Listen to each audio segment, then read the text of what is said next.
Hello everyone, कैसे हो आप सब लोग। Myself Nikhil Raj Purohit and I welcome you to physics by Nikhil Raj. तो देखो, अपने डिस्कस कर रहे थे क्वांटम मैकेनिक्स, है ना, क्रैश कोर्स के अंदर।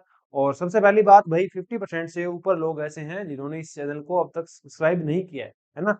मतलब जितने भी अपने व्यूज आ रहे हैं जो इन लेक्चर्स को देख रहे हैं, उनमें से आधे से ज्यादा स्टूडेंट्स अब तक ऐसे हैं जिन्होंने इस चैनल को सब्सक्राइब नहीं किया है। ठीक है, तो आप सब्सक्राइब कर लीजिए और टेलीग्राम ज्वाइन कर लेना, है ना, क्योंकि इस लेक्चर के साथ ही क्वांटम मैकेनिक्स पूरी हो जाएगी।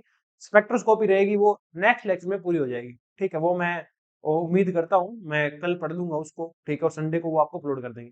इसी के साथ आपके जो स्टैटिस्टिकल मैकेनिक्स है, ओके, और थर्मोडायनेमिक्स है, उसका जो एक लेक्चर है कंबाइन होगा या अलग अलग होगा वो मुझे नहीं पता।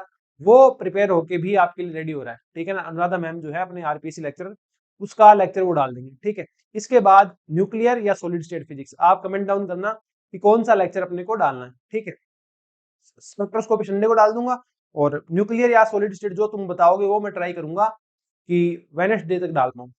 ठीक है ना, और ये पीडीएफ जो है आपको टेलीग्राम चैनल पे मिल जाएगी। टेलीग्राम चैनल अब तक अगर आपने ज्वाइन नहीं किया है तो उसका लिंक आपको डिस्क्रिप्शन में मिल जाएगा, है ना, कमेंट सेक्शन में मिल जाएगा। वहां से आप उसको ज्वाइन कर लेना ताकि आपको पीडीएफ मिल जाए। इसी के साथ एक फुल लेंथ भी आपको फ्री मिलेगा, वो भी आपको टेलीग्राम ग्रुप में ही मिलेगा, चैनल में ही मिलेगा। ठीक है, वहां आप ज्वाइन कर लेना। ऐप अगर तक किसी ने अब तक डाउनलोड नहीं की है तो वो डाउनलोड कर लेना।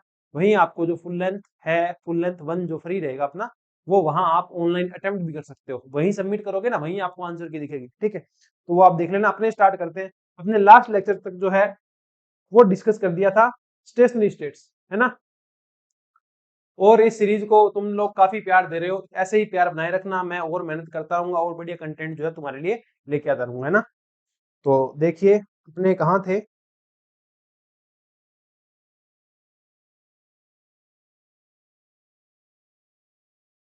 हाँ, देखो, इसके बाद अपने पास क्या आती है। इसके बाद अपने पास आती है पोटेंशियल प्रॉब्लम्स। ठीक है, अलग अलग तरीके के पोटेंशियल्स हैं। 1D बॉक्स है, ठीक है, 3D बॉक्स है, और हार्मोनिक ऑसिलेटर है। इसी के साथ पोटेंशियल स्टेप है, इनफाइनाइट पोटेंशियल वेल है, ओके, पोटेंशियल वेल है। और अपने पास रेक्टेंगुलर पोटेंशियल स्टेप बोल दो, स्टेप नहीं, सॉरी, वेल बोल दो। ठीक है, और ये ऐसे टॉपिक हैं जो मेरे कुछ खास फेवरेट नहीं थे। ठीक है, इसमें से जो 1D बॉक्स है, 3D बॉक्स है, दैट आर गुड। ठीक है, इनमें से क्वेश्चन आता ही आता है। और तुम्हारे पास एक बाउंड स्टेट निकालनी होती है, उस फॉर्मूले से क्वेश्चन आ जाता है। और हार्मोनिक ऑसिलेटर से क्वेश्चन आ जाता है। ये कुछ टॉपिक थे मेरे, कुछ फेवरेट थे। और इसके एंड करते करते पोटेंशियल का जैसे टॉपिक एंड करेंगे अपने, तो अपने थोड़ा सा स्पेक्ट्रोस्कोपी के अंदर इंटर करेंगे। मतलब जो तुम्हारे पास रोडनीजर इक्वेशन है उसको तुम स्फेरिकल हार्मोनिक्स के अंदर आर थीटा फाई के अंदर कैसे लिख सकते हो। ठीक है, इतना करेंगे, इतने क्वांटम मैकेनिक्स फिनिश हो जाएगी, और उसके बाद अपनी स्पेक्ट्रोस्कोपी जो है वो स्टार्ट हो जाएगी। और मुझे लगता है ये लेक्चर जो है अप्रोक्सीमेट 1.5 आवर से लेकर के 2 आवर के बीच में रहने वाला है। ठीक है, तो आ जाओ शुरू करते हैं। देखो, अपने पास अगला जो टॉपिक अपने पास वो है पोटेंशियल प्रॉब्लम। ठीक है ना, पोटेंशियल प्रॉब्लम मतलब अलग अलग तरीके के पोटेंशियल तुम्हारे पास यहाँ होंगे। ओके, पहला देखो क्या है अपने पास, 1D बॉक्स। इसको 1D बॉक्स क्यों बोला गया है? क्योंकि बॉक्स तो कभी 1D हो ही नहीं सकता, तो वो तो हमेशा कैसा होगा, वो तो हमेशा अपने पास बॉक्स कभी भी 1D नहीं हो सकता, वो तो हमेशा 3D होगा। तो इसको 1D बॉक्स इसलिए बोला गया कि इसमें जो पार्टिकल की मोशन है ना, वो कैसे हो रही है, 1 डायमेंशन में हो रहा है। ये आप कह दो कि उसके लिए जो कोऑर्डिनेट है वो सिर्फ और सिर्फ एक डायरेक्शन में क्या हो रहे हैं, चेंज हो रहे हैं। ऐसा नहीं है कि वो हर डायरेक्शन में आपके पास चेंज हो रहा है। ठीक है, पहली बात ये। और 1D बॉक्स की बात करें, देखो ये तुम्हारे पास 1D बॉक्स बनाया हुआ है। ठीक है, एक तरीके से आप देख सकते हो कि इसको तुम बॉक्स के रूप में लिखना चाहो तो तुम इस तरीके से देख सकते हो। ये तुम्हारे पास बॉक्स है। ठीक है, इसके अंदर जो पार्टिकल रहेगा, ओके, वो एक डायरेक्शन में क्या करेगा, सिर्फ और सिर्फ मोशन करेगा। एक्स इजिकल टू 0 से लेकर के एक्स इजिकल टू ए तक वो मोशन करेगा। इसके अंदर इसका जो पोटेंशियल रहेगा, मतलब इसके ऊपर इस पार्टिकल को जो पोटेंशियल अप्लाई होता है वो 0 होता है, बाहर इनफाइनाइट होता है। ठीक है, और पार्टिकल के लिए जो दीवारें हैं, ठीक है, जो वॉल्स है, इन पे पोटेंशियल इनफाइनाइट होता है। इनफाइनाइट पॉजिटिव पोटेंशियल होने का मतलब होता है उस पार्टिकल को रिपेल करना, है ना। नेगेटिव पोटेंशियल दर्शाता है अट्रैक्शन को, पॉजिटिव दर्शाता है रिपल्सन को। तो जैसे ये दीवारों के पास जाएगा ना, ये पार्टिकल को बहुत ज्यादा क्या करेगी, रिपेल करेगी, तो पार्टिकल यहीं से वापस आ जाएगा। ठीक है, कुछ ऐसा सीन इसका रहने वाला है। ये पोटेंशियल के बारे में कंप्लीट डिटेल लिखी हुई है। इसका जो वेव फंक्शन निकल के आता है ये आपको याद रखना है, √2/a sin n pi x by a. ये देखो, ये अपने पास क्या है, एसिमेट्रिकल पोटेंशियल बॉक्स हो गया। कैसा हो गया, एसिमेट्रिकल हो गया। जब अपने पास सिमेट्रिकल वाला केस आएगा, बॉक्स में तो आ नहीं सकता, ठीक है, पोटेंशियल वेल में आएगा आई थिंक वो, तो वहां आप ऑब्जर्व करना जब सिमेट्रिकल आएगा ना तब तुम्हारे पास कौन आएंगे, साइन और कोस दोनों आएंगे, जबकि यहाँ क्या है, 0 से a तक ही है, 0 से a तक ही है, तो तुम्हारे पास यहाँ सिर्फ और सिर्फ क्या है, √2/a sin n pi x by a। Okay, यहाँ पे ये कैसे आया, √2/a, ये नॉर्मलाइजेशन से आया है, ठीक है। इसी तरह चीज है, यहाँ एनर्जी आइगन वैल्यू है, वो कितनी होती है, n square pi square h square by 2m square, या फिर n square h square upon 8m square. यहाँ n का मान जो है वो 1 2 3 4 इस तरीके से चलता है, n का मान कभी भी 0 नहीं हो सकता। क्यों नहीं हो सकता, इसके क्वांटम मैकेनिकल रीजन है। क्वांटम मैकेनिकल रीजन क्या है, अगर तुम n का मान 0 कर दोगे तो तुम एनर्जी का मान भी क्या कर दोगे, 0 कर दोगे। एनर्जी का मान अगर तुमने 0 कर दिया, E इक्वल टू क्या होता है, hc अपॉन लैम्डा, तो तुम लैम्डा का मान कितना कर रहे हो, अगर E का मान 0 तुम कर रहे हो तो लैम्डा का मान कितना कर रहे हो, इनफाइनाइट। लैम्डा का मान इनफाइनाइट करने का मतलब क्या है कि जो तुम्हारी वेव होगी ना, ठीक है, पार्टिकल से रिलेटेड, वो इस बॉक्स के बाहर भी पाई जाएगी, क्योंकि इनफाइनाइट तो कम से कम इतनी बड़ी तो बनेगी ना, इससे ही बड़ी बनेगी, तो पार्टिकल तुम्हारा बॉक्स के बाहर पा जाएगा, जो कि यहाँ संभव नहीं है, क्योंकि ये पार्टिकल बॉक्स के अंदर ही। ठीक है, दूसरा रीजन क्या है, एन अगर 0 पुट किया तो ई 0। क्वांटम मैकेनिक्स कहती है अनसर्टेनिटी प्रिंसिपल से कोई भी पार्टिकल जो है वो परफेक्टली डिफाइन नहीं कर सकते आप उसकी पोजीशन या मोमेंटम। ठीक है, अगर तुम्हें लग रहा है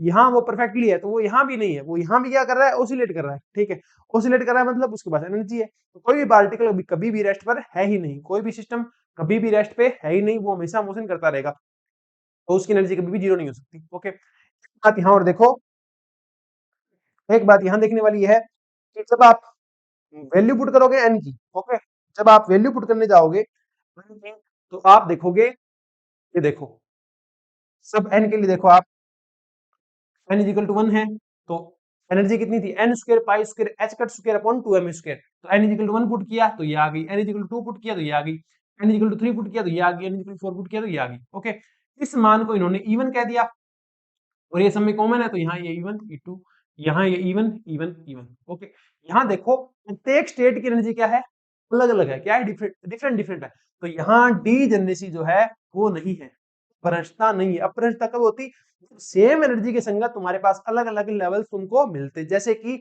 हाइड्रोजन एटम के अंदर होता है। ठीक, हाइड्रोजन एटम के अंदर चाहे 2 1 1 स्टेट लो, ठीक है, चाहे 2 1 - 1 लो, चाहे 2 1 0 स्टेट लो, ठीक है, या फिर 2 0 0 स्टेट लो, है ना, इनमें से कौन सी भी स्टेट लो, सबकी एनर्जी क्या होती है, सेम होती है, तो वहां क्या होता है, डी एनर्जी का कॉन्सेप्ट तुम्हारे पास पाया जाता है। ओके, ठीक है, तो यहाँ एक बात और देखो, क्या कि k is equal to n pi upon a, k is equal to n pi upon a, ये कहां से आया, ये देखो, ये रहा, साइन इज इक्वल टू क्या था, ये के एक्स था, के का मान क्या आया, एन पाई अपॉन ए, ये कहां से आ रहे हैं, बाउंड्री कंडीशंस। बाउंड्री कंडीशंस कौन सी, सही पे तुमने बाउंड्री कंडीशन लगाई, बाउंड्री कंडीशन कौन सी, कि अगर पार्टिकल जो है इनके पास नहीं है, इन बाउंड्री पे नहीं है, इनसे बाहर नहीं है, ठीक है, बाउंड्री पे जाके साई क्या होना चाहिए, वेनिश होना चाहिए, वो कंडीशन आप यहाँ लगाते हो तो ये चीजें निकल के आती है। ठीक है, एन का मान आपके पास ये रहा, आगे देखो,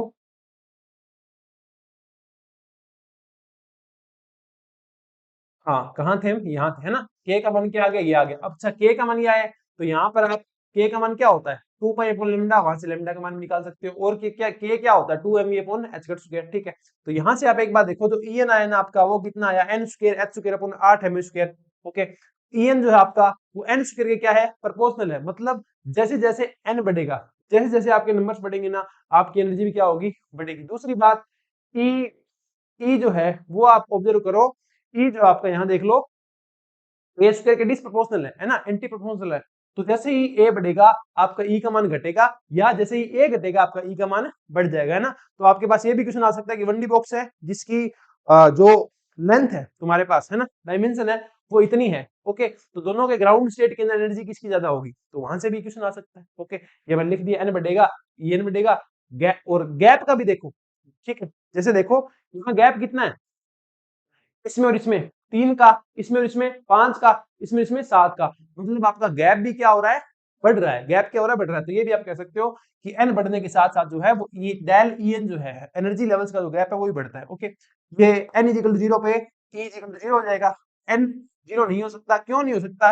ये रीजंस लिखे हुए हैं, तुम देख लेना, मैंने तुम्हें बता दी। ठीक है, बाउंड्री कंडीशन क्यों लगाते हैं, बाउंड्री कंडीशन लगाते हैं कि जो साई है, जो तुम्हारा साई आया है उसमें कोई नॉर्मलाइजेशन कांस्टेंट है, ठीक है, उसको सही करने के लिए, है ना, उसकी वैल्यू फाइंड आउट करने के लिए, या फिर जो के एक्स आया था उसमें के की वैल्यू फाइंड आउट करने के लिए, ये कंडीशंस लगा लगा के तुम्हें तुम्हारा जो मेन साई है, एग्जैक्टली जो साई है, परफेक्टली जो साई है वो मिलता है। ठीक, आगे चलते हैं, आ जाओ आगे चलते हैं। इसमें देखो ये तुम्हारे क्या है, अलग अलग स्टेट्स के लिए पहली स्टेट है, ठीक है, और दूसरी स्टेट है, और तीसरी स्टेट है। तीनों के लिए मैंने आपके साई और साई एक्स के मोड का स्क्वायर है ना, ये अपने पास क्या होगी, प्रोबेबिलिटी डेंसिटी, और ये क्या हो गया, वेव फंक्शन, दोनों ड्रॉ किए हुए हैं। ठीक है, तो पहली बात तो ये देखो कि यहाँ क्या था, जो बाउंड्री थी ना उस पे पोटेंशियल इनफिनिट था, उसपे पोटेंशियल क्या था, इनफिनिट था। तो जब पोटेंशियल क्या होगा, इनफिनिट होगा, जब पोटेंशियल क्या होगा, इनफिनिट होगा, तो ये बाउंड्री पे आके क्या हो रहे हैं, देखो वेनिश हो रहे हैं। पहली बात तो ये, ठीक है। और दूसरी बात देखो, जब आप पहले वेव फंक्शन की बात कर रहे हो ना, तो ये कुछ इस तरीके से रहेगा। अब ये ऐसा कहां से आया, ऐसा ये यहां से आया, के इजिकल टू क्या था, 2 पाई अपॉन ए, और के का मान क्या होता है, 2 पाई अपॉन लैम्डा, 2 पाई से पाई गया, तो यहाँ लैम्डा इजिकल टू कितना आया, टू ए आया। अगर पहली स्टेट देख रहे हो तो एन का मान एक रखोगे तो 2 ए आया, मतलब लैम्डा इज इक्वल टू 2 ए। ठीक है, मतलब एक लैम्डा को आने के लिए, इसको कंप्लीट आने के लिए 2 ए चाहिए, जबकि ये क्या ए ही है, तो इसमें आधा ही आएगा। ठीक है, तो इसमें आधा आ गया। ठीक है, यहाँ आप नोट्स भी देख सकते हो, नोट्स कौन से पॉइंट होते हैं जिनके ऊपर पार्टिकल के पास जाने की प्रोबेबिलिटी क्या होती है, 0 होती है। वो देखो पहली स्टेट थी ना, तो नोड कितना आया, 1 माइनस का 1 इज इक्वल टू 0। तो नोडल पॉइंट जो है, नोड पॉइंट जो है वो कैसे निकलेंगे, n-1, मतलब जिस भी स्टेट में आप हो उसमें से एक घटा दोगे तो आपको नोड पॉइंट्स मिल जाएंगे, है ना। ये क्या थी, ये प्रोबेबिलिटी डेंसिटी थी, इसकी वैल्यू थोड़ी सी क्या हो जाती है, बढ़ जाती है। एक बात यहाँ और देखो, यहाँ आपसे पूछी जा सकती है एक्सपेक्टेशन वैल्यू ऑफ एक्स। ठीक है, ये क्या होता है कि लगभग पार्टिकल जो है तुम्हारा कहाँ पाया जाएगा, है ना, लगभग पार्टिकल कहाँ पाया जाएगा, तो ये देखो मिड के अंदर सबसे ज्यादा है। ठीक है, तो एक्सपेक्टेशन वैल्यू क्या रहेगी तुम्हारे पास, इसकी एक्सपेक्टेशन वैल्यू a/2 रहेगी। कितनी रहेगी, a/2 रहेगी, ग्राउंड स्टेट की, ये तुम याद रख सकते हो, चाहो तो निकाल भी सकते हो। एक्सपेक्टेशन वैल्यू निकालने का तरीका तुम्हें बताया गया है, वेव फंक्शन तुम्हारे पास है।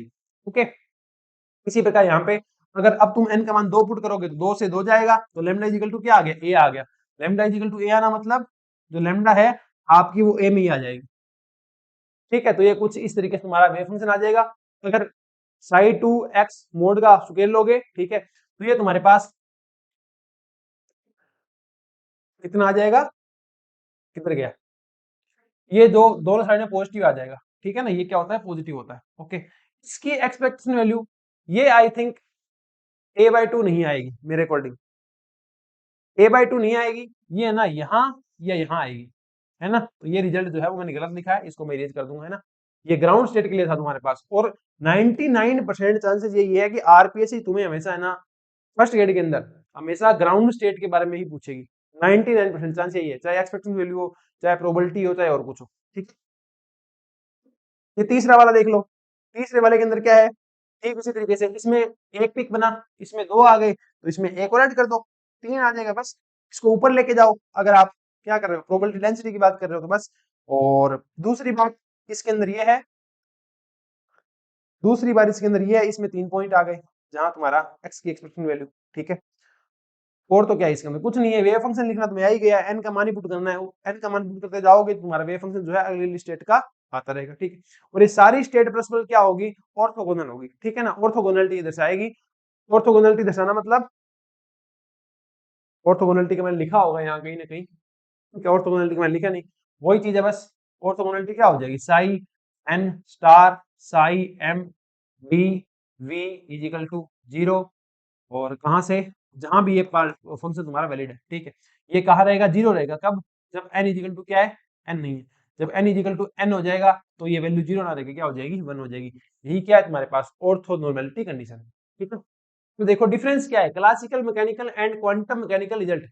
इसके जो 1D बॉक्स के जो क्लासिकल मैकेनिक्स और क्वांटम मैकेनिकल रिजल्ट आते हैं, उनमें डिफरेंस क्या है, डिफरेंस यही है, क्लासिकल क्या कहती है, एनर्जी कंटीन्यूअस होगी, क्वांटम क्या कहती है, एनर्जी डिस्क्रीट होगी। दूसरी बात, क्लासिकल क्या कहती है कि ग्राउंड स्टेट तो सिंपल बात है, ग्राउंड स्टेट तो बहुत ही सिंपल बात है, क्या 0 होनी चाहिए, जबकि क्वांटम मैकेनिक्स कहती है ग्राउंड स्टेट सिंपल बात नहीं है, हमारे लिए ग्राउंड स्टेट जो है वो सिंपल बात नहीं है, वो 0 नहीं हो सकती, बस इतनी बात है।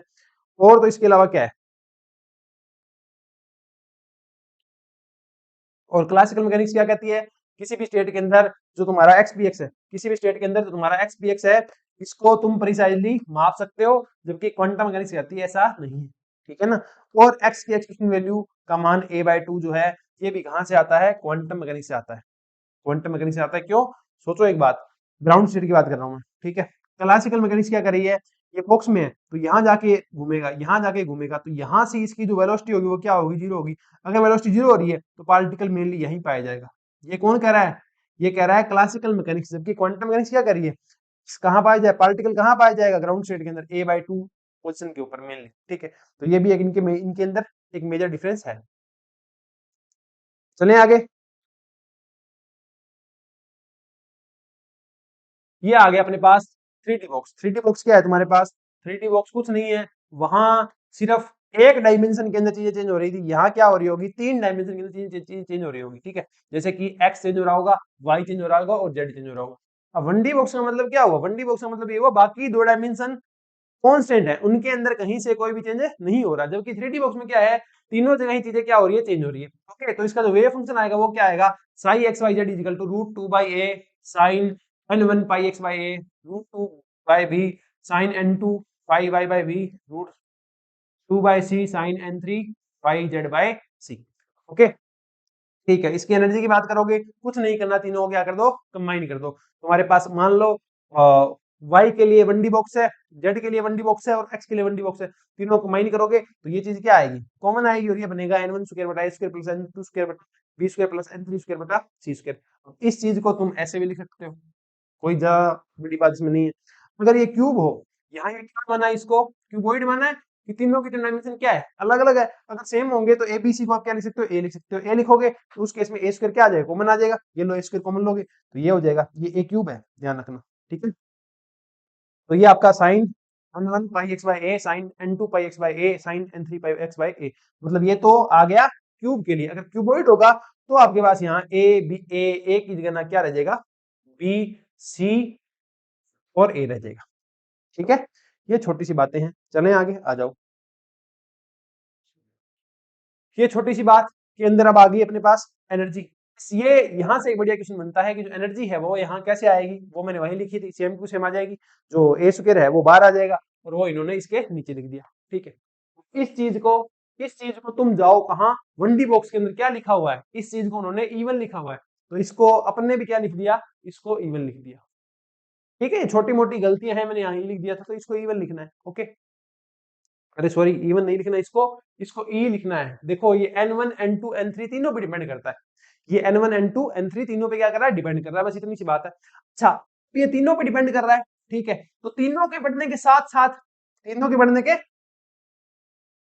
साथ साथ तुम्हारा क्या बढ़ेगा, तीनों के बढ़ने के साथ साथ तुम्हारा क्या बढ़ेगा, ई बढ़ेगा। ओके, वो बात सेम की सेम है, अगर ए बढ़ेगा ठीक है तो ई घटेगा, ए घटेगा तो ई बढ़ेगा, है कि नहीं, क्योंकि E proportional to 1 by a square. अच्छा, ग्राउंड स्टेट देखो, तुम्हें पता है n1 का मैक्सिमम मिनिमम मान 1, n2 का 1, n3 का 1, जीरो नहीं हो सकता। जीरो क्यों नहीं हो सकता, जीरो क्वांटम नंबर ही एग्जिस्ट नहीं कर रहा 1D बॉक्स के लिए, ठीक है। क्यों, क्योंकि जीरो करते ही क्या हो जाएगा, ये जीरो स्टेट में चला जाएगा, जो एग्जिस्ट ही नहीं करती।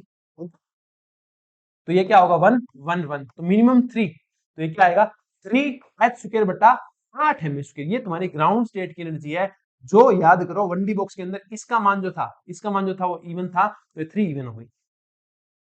ओके रिपोर्ट, कोई दिक्कत नहीं होगी। अब देखो बात, बनाएंगे अपनी इसकी डीजेनेसी। डीजेनेसी क्या होता है, डीजेनेसी होता है सेम एनर्जी के लिए, जो सेम एनर्जी है ना उसके लिए तुम्हारे पास कितने कॉम्बिनेशन है। देखो सिंपल इसको देख लो तुम, सिंपल इसको देखो, और देखो ही पहला कॉम्बिनेशन क्या है, एक एक एक, है कि नहीं, ये रहा। एक एक रखोगे तो एक का स्क्वायर एक, एक एक 3 आएगा, ठीक है। मान कितना आएगा, 3 आएगा। फिर दूसरा कॉम्बिनेशन क्या हो सकता है, दो का मान तो एक एक रख दो और एक का मान रख दो दो, तो दो दूनी चार, पांच छह, ये आ गया छह। ये 3 बार हो सकता है, दो का मान एक है तो हो सकता है इसका मान दो, दो का मान एक है हो सकता है इसका मान दो, दो का मान एक है एक हो सकता है इसका मान क्या हो, दो हो। तो ये तुम्हारे पास क्या आ जाएगा, 6 इवन आ गया, और ये स्टेट कितनी आई, 3 स्टेट आई, तो इसकी डिजेनेसी कितनी होगी, 3 होगी। चलो थोड़ा सा आगे, तो क्या करें, एक का मान तो एक रखते हैं और बाकी दो का क्या रख देते हैं, दो दो रख देते हैं। दो दूनी चार, दो दूनी चार, एक एक, तो ये आ गया 9। ये क्या आ गया अपने पास, 9 आ गया, ठीक है। तो ये भी 3 स्टेट बन गई, तो डीजेनेसी कितनी आ गई, 3 आ गई। इस प्रकार आप आगे से आगे स्टेट चेक कर सकते हैं, ये आपके पास डीजेनेसी जो है वो लिखी गई है, आप चेक कर लेंगे खुद से, है ना। सारी इसमें मान तुम ये लिख सकते हो, मैं पूरा बताने लगूंगा तो ये पूरा ही बड़ी क्लास हो जाएगी, है ना, उतना अपने को करना नहीं है। चलें आगे, डीजेनेसी वगैरह मैंने बता दी तुम्हें।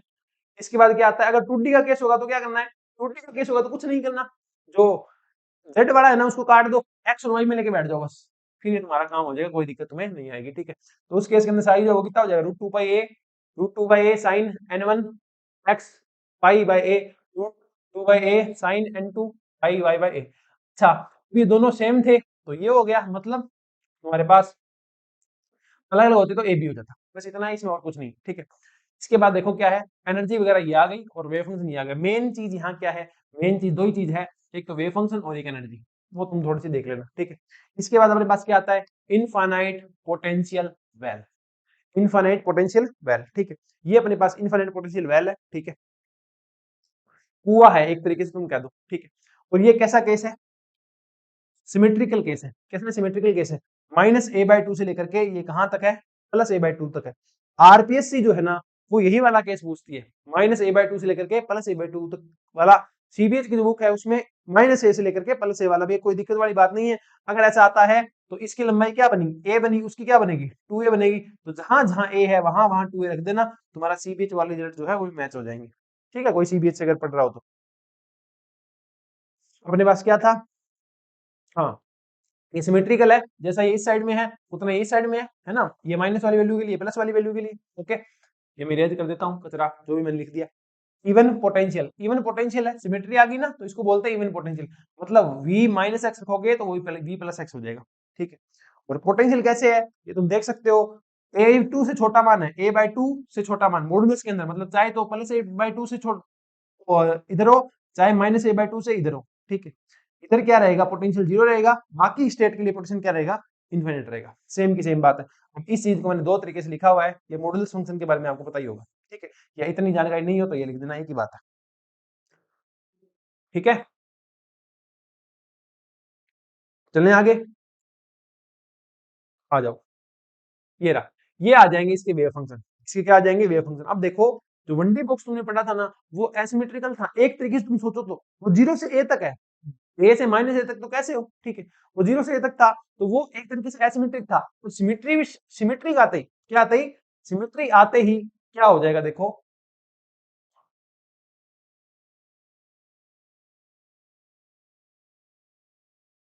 ठीक है। सिमेट्री आते ही क्या होगा, देखो, जहां तुम्हारे पास वेव फंक्शन सेम का सेम है, ठीक है। अब याद रखो, जहां एन का मान इवन है ना, वहां तो सेम का सेम वेव फंक्शन रहेगा, ठीक है। और जहां एन का मान क्या हो गया, ओड हो गया, वहां तुम्हारे पास जो वेव फंक्शन है वो कोस में चला जाएगा। बस इतना याद रखो कि जहां सिमेट्री आ गई, वहां सिमेट्री मतलब जहां n is equal to even number आ गया, वहां पहले वाले की तरह ही होगा, साइन आ जाएगा। और जहां एन ओड चला तो वहां तुम्हारे पास क्या रहेगा, कोस रहेगा, ओके। ये मैंने केस बना दिया। अगर तुम्हारे पास ए की जगह टू ए हो तो क्या कर देना, माइनस ए से लेकर के प्लस ए हो तो तुम क्या कर दोगे, सिर्फ ये कर दोगे, जहां जहां ए दिखे ना वहां वहां टू ए कर देना।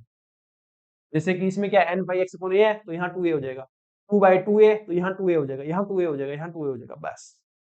इसी प्रकार एनर्जी रिजल्ट ये आएंगे इसके, same to same one D box वाले, तो यहाँ टू ए कर देना अगर टू ए में हो तो, वरना कोई दिक्कत नहीं, ओके। ये देखो, same as psi one D box, psi नहीं है, same as one D box.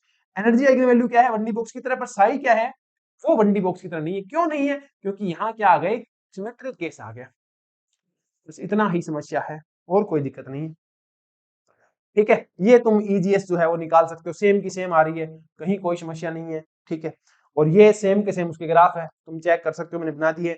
Same के सेम तुम्हारा नोडल पॉइंट है, सेम का सेम तुम्हारा लैम्डा है, ठीक है। तो इसको एक्सप्लेन करके ज्यादा टाइम इसमें डालने की जरूरत अपने को नहीं है। चले आगे, ठीक है। इसके बाद ऑर्थोगोनलिटी कंडीशन लगेगी, वो तो सब में लगती, चाहे तुम वन डी लेके आओ चाहे थ्री डी लेके आओ, तुम्हारे पास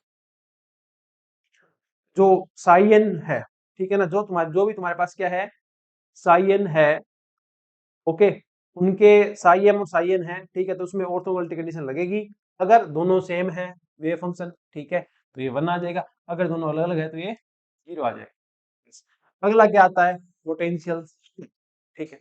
पोटेंशियल स्टेप क्या होता है, एक ये स्टेप के रूप में रहेगा, जिस प्रकार तुम्हारी सीडीओ की सीडी है उसी प्रकार इसकी सीडी है, ठीक है। यू कैन से इट सफलता की सीडी, इस प्रकार से ये तुम्हारा पोटेंशियल स्टेप है, इस प्रकार से तुम्हारा क्या है, पोटेंशियल स्टेप। मैं थोड़ा सा इधर आके बढ़ा देता हूँ, नहीं, इसको यहाँ रख देता हूँ, है ना। ये पोटेंशियल स्टेप है, इसमें अपने जो पोटेंशियल है वो वी नॉट हाइट तक है, वो देखो ये रहा, वी नॉट हाइट तक है। यहाँ जो केस बनेगा उसको मैं पहला केस ले रहा हूँ, इधर जो बनेगा वेव फंक्शन वाला सेकंड ले रहा हूँ। ई के दो केस है, हो सकता है इसकी हाइट जो है पोटेंशियल स्टेप की वी नॉट है, तो एक केस ऐसा है कि जब पार्टिकल जो आ रहा है इंसिडेंट हो रहा है उसकी एनर्जी जो है वो वी नॉट से कम है। दूसरा केस मैं ऐसे ले रहा हूँ कि जो ई है वो वी नॉट से क्या है, बड़ा है। ठीक है, और ये पॉइंट जो है मैंने लिया एक्स इक्वल टू जीरो पे, तो इधर वाला हो जाएगा एक्स माइनस एक्स की तरफ, एक्स लेस देन जीरो पे, और ये हो जाएगा एक्स ग्रेटर देन जीरो के ऊपर। ठीक है, और अपने पास ये पोटेंशियल का लिख दिया इसने, कैसे क्या है, ठीक है, कि x जब जीरो से बड़ा है पोटेंशियल वी नॉट है, जब x जीरो से छोटा है तो ये जीरो है। ओके, क्लासिकल एनालिसिस की बात करें तो देखो एक बात सोचो, क्या क्या कह रही है क्लासिकल एनालिसिस? क्लासिकल एनालिसिस ये कह रही है कि जब तुम्हारे पास ई क्या है, वी से क्या है, छोटी। ठीक, इस केस को देखो आप, देखो इस केस को देखो, टोटल एनर्जी जो होती है ना वो क्या होती है, काइनेटिक प्लस पोटेंशियल का एडिशन होती है, कोई दिक्कत नहीं। ठीक है, तो यहाँ से एक बटा दो एम स्क्वायर क्या आ गया, ई माइनस का वी। ओके, और यहाँ तुमने क्या किया, ई का मान वी से कम कर दिया। अगर ई का मान वी से कम है तो ये पार्ट क्या आएगा, नेगेटिव नेगेटिव आएगा। तो वेलोसिटी कैसे आ गई, इमेजिनरी आ गई, जबकि वेलोसिटी इमेजिनरी हो ही नहीं सकती। मतलब इस पार्ट में पार्टिकल की कोई वेलोसिटी नहीं होगी, मतलब इस पार्ट में पार्टिकल जाएगा ही नहीं। ये बात कौन कह रहा है, मैं नहीं कह रहा, क्लासिकल मैकेनिक्स कह रही है। कौन कह रही है, क्लासिकल मैकेनिक्स कह रही है कि पार्टिकल जो है तुम्हारा इस पार्ट में जाएगा ही नहीं। पर ये बात किसने बोली, क्लासिकल ने। पर क्वांटम कहती है भाई साहब ऐसा नहीं है, भाई साहब ऐसा नहीं है। तो वो कैसा है भाई, तो ये कहते हैं कि बात ऐसी है कि quantum move with probability. Quantum जो है वो प्रोबेबिलिटी की बात करती है, क्वांटम जो है वो एग्जैक्टनेस की बात नहीं करती कि हमेशा जो है तुम्हारे पास चीजें ऐसे ही रहेगी। क्वांटम कभी ये कहते ही नहीं कि भाई साहब हम ऐसा करें वैसे ही होगा। क्वांटम बात करती है किसकी, प्रोबेबिलिटी की। तो क्वांटम कहती है कि एक फाइनाइट प्रोबेबिलिटी ऐसी हो सकती है कि वो पार्टिकल उसके अंदर से निकल जाएगा जब उसकी एनर्जी क्या है, जब उसकी एनर्जी पोटेंशियल एनर्जी से कम है। मतलब ऐसे मान लो तुम्हारे सामने एक दीवार है, ठीक है, और तुम्हारे अंदर इतनी एनर्जी नहीं है कि तुम उसको क्लाइंब कर सको। क्लासिकल कहती है तुम नहीं कर पाओगे, क्वांटम कहती है तुम कर लो। ठीक, ऐसी सी कुछ बात। तो ये वहां से अपने पास क्या आ गया, v आ गया, है ना। पीछे जो अरे लिखा था वो e माइनस का v equal to 1/2 mv square, वहां से v का मान आ जाएगा। ठीक, अब ये केस बना दिया इन्होंने जो मैं तुम्हें समझा चुका हूँ। ठीक है, इसको क्लासिकल फॉरवर्डिंग रीजन बोलते हैं कि पार्टिकल यहाँ नहीं जाएगा, क्यों, क्योंकि यहाँ पार्टिकल की जो वेलोसिटी है वो नेगेटिव हो रही है, बस। Okay, but second case E greater then V जो है, E ग्रेटर देन V जो है, ठीक है, तो अब क्या होगा, E बड़ा है तो ये पॉजिटिव आएगा, पॉजिटिव आएगा तो ये रीजन क्या कहलाता है, क्लासिकल अलाउड कहलाता है। क्लासिकल कहते हैं इसमें हमको कोई दिक्कत नहीं है। ठीक है, तुम्हारे पास E लेस देन V वाला केस बन गया। ठीक है, वो पीछे वाली स्लाइड पे चलते हैं अपने, वहां देखो ये वाला केस बन गया। ठीक है, अब इसके बारे में कंप्लीट डिस्कशन होगा, फिर इसके बारे में होगा। इन दोनों केसों के जो रिजल्ट्स हैं वो मैंने लिख दिए, वो तुमको याद करने हैं, मुझे तो याद करने है नहीं क्योंकि एग्जाम तुम्हारा है मेरा नहीं है। ये साइन एक्स आएगा इस तरीके से, ठीक है कुछ, और ये तुम्हारे पास साई टू एक्स आएगा। साई टू मतलब second area x greater than zero, और साई वन मतलब,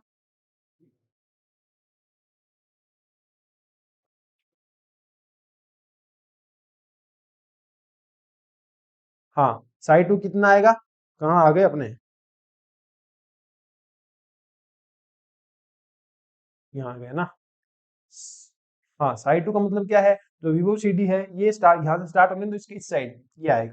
ठीक है, इसकी इस साइड ये आएगा। ये कहाँ से आई है, लेस देन वी नॉट के लिए। इसका डी वाला इसका सेकंड पार्ट कहाँ गया, वो चला गया कब, जब बाउंड्री कंडीशन लगाई। तो ये कहाँ से आए, ये आए बाउंड्री कंडीशन वगैरह लगा के। बाउंड्री कंडीशन क्या होती है, बाउंड्री कंडीशन ये कहती है पिसाई जो है वो हमेशा कैसा रहेगा, कंटिन्यूस रहेगा। कहाँ, बाउंड्री के ऊपर। और उसका जो डेरिवेटिव है, उसका जो डेरिवेटिव है तुम्हारे पास वो भी कैसा रहेगा, कंटिन्यूस रहेगा। ठीक है, D psi by D x जो है वो भी क्या रहेगा, कंटिन्यूस रहेगा। ये बात कौन कहता है, ये बात कहती है तुम्हारी कंडीशंस। किस पे लगने वाली, साई पे लगने वाली, वेव फंक्शन पे लगने वाली। ओके ठीक, चलो आगे चलते हैं।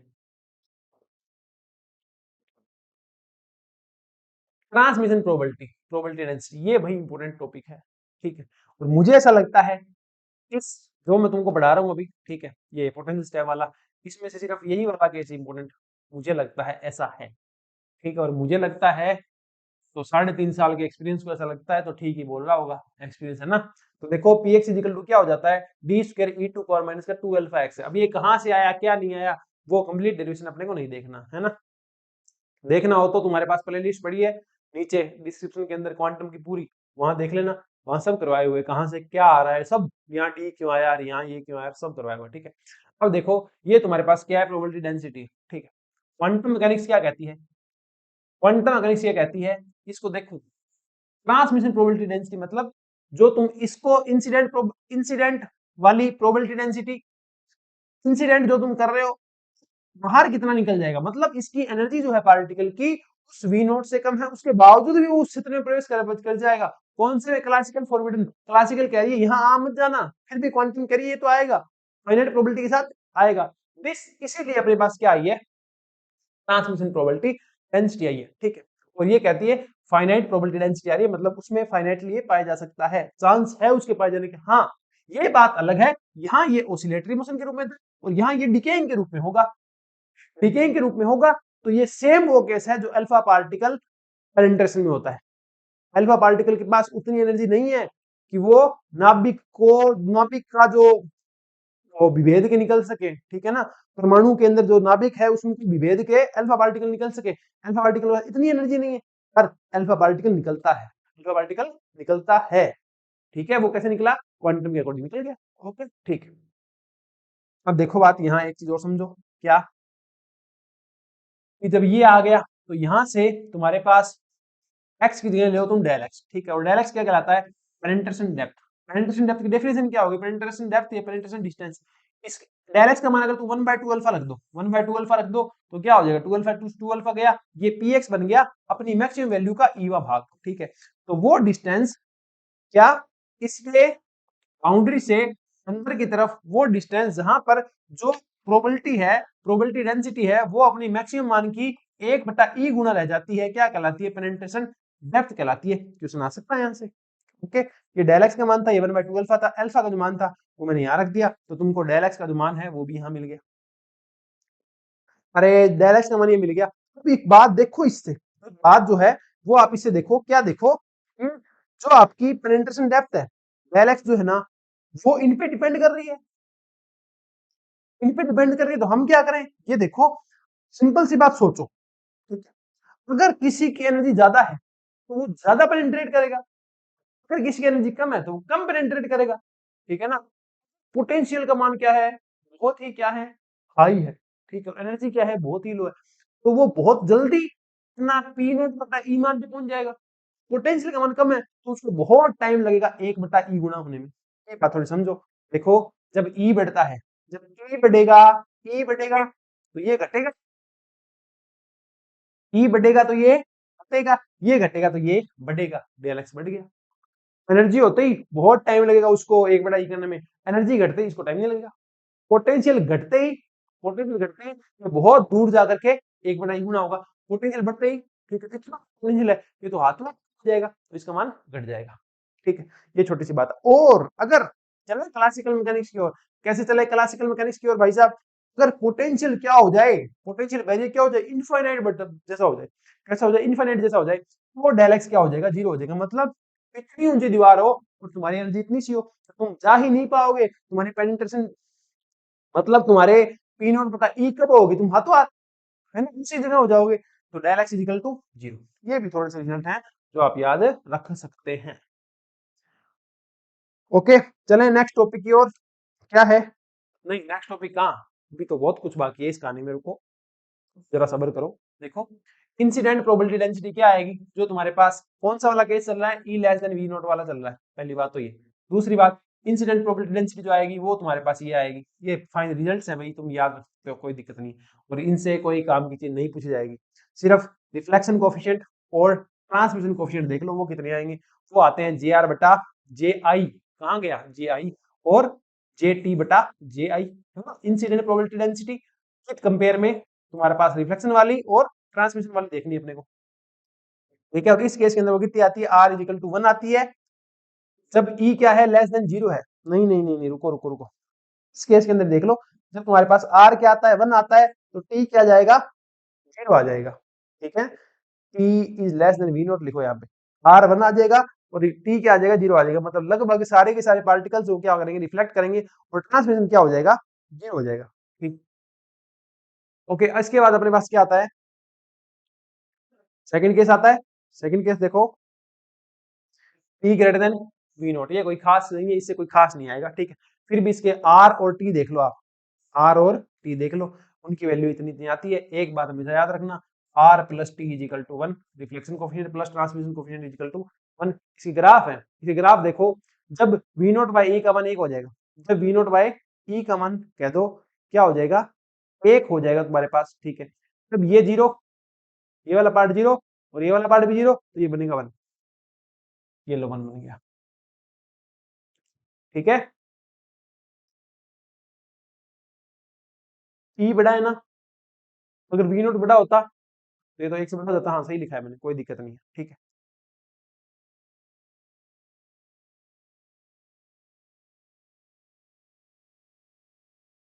कोई दिक्कत नहीं, सब एकदम मस्त चल रहा है, ठीक है। अब ई देख लो, वही की वही बात हो गई, यहाँ ये ग्राफ ऐसा आता है, कोई दिक्कत नहीं है, ठीक है। अरे जैसे जैसे मान बढ़ाओगे तुम इस किसका, ई का मान बढ़ रहा है, मेन तो मान ई का ही बढ़ेगा, वी नोट का तो कांस्टेंट रहना है, ठीक है। इसका मान बढ़ेगा, ये बढ़ेगा तो ये घटेगा, ये घटेगा तो ये बढ़ेगा, ये बढ़ेगा तो ये घटेगा, ये घटेगा तो आर घटेगा, ये लो घट गया, लगी तुम्हारी आत्मा को शांति। प्लस 1 होता है तो ये 1 है, तो ये 0 है, ठीक है। ये घट रहा है जिस तरीके से, ये उसी तरीके से बढ़ जाएगा, ऐसे भी याद रख सकते हो, कोई दिक्कत वाली बात इसमें मुझे तो लगी नहीं। चलें आगे। नोट, नोट क्या है, हाँ, एक बढ़िया, जिस तरीके का कॉन्सेप्चुअल क्वेश्चन आरपीएससी पूछ रही है, तो इस जगह से क्वेश्चन जो है अपने को देखने को मिल सकता है। क्या क्वेश्चन है देखो, आ जाओ। काइनेटिक एनर्जी क्या होती है, काइनेटिक एनर्जी क्या होती है, पी स्क्वायर बाय 2m, है ना।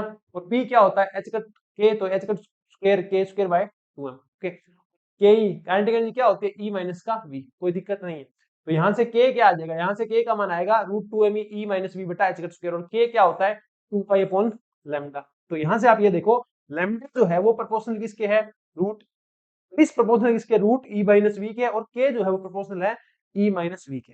ये थोड़ी सी बात देख लेना, एनर्जी बढ़ी, ये एनर्जी बढ़ी, ये बढ़ा तो ये घटा, तो ये घटा, इस तरीके से थोड़ा आप देख सकते हो, ये बढ़ा तो ये बढ़ा, ये बढ़ा तो ये बढ़ा, है ना। अरे ऐसे ही देख लो, ये तो होता ही है, ये बढ़ेगा, ये बढ़ेगा तो ये बढ़ेगा, ये बढ़ेगा तो घटेगा, बढ़ेगा तो घटेगा, सीधा ऐसे भी देख सकते हो, ठीक है। और एक गजब की बात और देखो, potential, also check out the potential. अगर पोटेंशियल इनफाइनाइट जा रहा है, पोटेंशियल धीरे धीरे क्या हो रहा है, बढ़ रहा है, समझो बात को। मैं क्या कर रहा हूँ, एक पोटेंशियल इतना सा है और एक का इतना बड़ा है, ठीक है, और एक का इतना बड़ा है, मतलब इनफाइनाइट की तरफ जा रहा है, ठीक है। तो यहाँ तुम थोड़ा चेकआउट कर सकते हो, v बढ़ेगा, v बढ़ेगा तो घटेगा, घटेगा तो बढ़ेगा। दोबारा देखना क्या बोल गया, v बढ़ेगा तो ये घटेगा, ये घटेगा तो ये बढ़ेगा, मतलब लैम्डा बढ़ेगा। v बढ़ने से तुम्हारे पास v बढ़ेगा तो ये घटेगा, ये घटेगा तो लैम्डा जो है वो बढ़ेगा। क्या लिखा दिया मैंने, रुको एक मिनट चेक करने दो मेरे को। Lambda proportional to 1 by root E minus का वी। मैं क्या कहना चाह रहा हूँ तुम्हें वो थोड़ी सी देर समझ में आएगी बात, रुको एक मिनट। पोटेंशियल जो है, अगर v बढ़ेगा, v बढ़ेगा, ये तो इमेजिनरी पार्ट हो जाएगा, इसलिए यहाँ से एक्सप्लेन नहीं हो रहा है। इसको तुम ऐसे याद रखो, जो मैं कहना बताना चाह रहा हूँ तुम्हें, मैं ये बताना चाह रहा हूँ, अगर ये पोटेंशियल क्या है, लिमिटेड है, ठीक है, लिमिटेड है, कुछ वैल्यू है, ठीक है, तो जो अपना पार्टिकल है ना, वो इसको पेनिट्रेट करता है। पार्टिकल क्या करता है, थोड़ा सा दीवारों से क्या जाता है, बाहर भी जाता है। ये बात कौन कहती है, क्वांटम मैकेनिक्स कहती है। पर अगर ये क्या हो जाए, दीवारें इनफाइनाइट हो जाए, दीवारें क्या हो जाए, इनफाइनाइट हो जाए, तो ये पूरा बाहर नहीं जाता, ये स्ट्रिक्टली इसके अंदर ही रहता है। ये बात मैं कहना चाह रहा हूँ। अच्छा, एक साइड की कांस्टेंट और एक साइड की इनफाइनाइट हो जाए तो क्या होगा, तो इस साइड से बाहर नहीं जाएगा, इस साइड से क्या निकल जाएगा, बाहर निकल जाएगा। ये क्वेश्चन नेट में पूछा गया था, मे भी तुम्हें आरपीएससी इस बार ये क्वेश्चन देके चौंका दे। उम्मीद करता हूँ मैंने जो एक्सप्लेन किया तुम्हें समझ में आ गया होगा।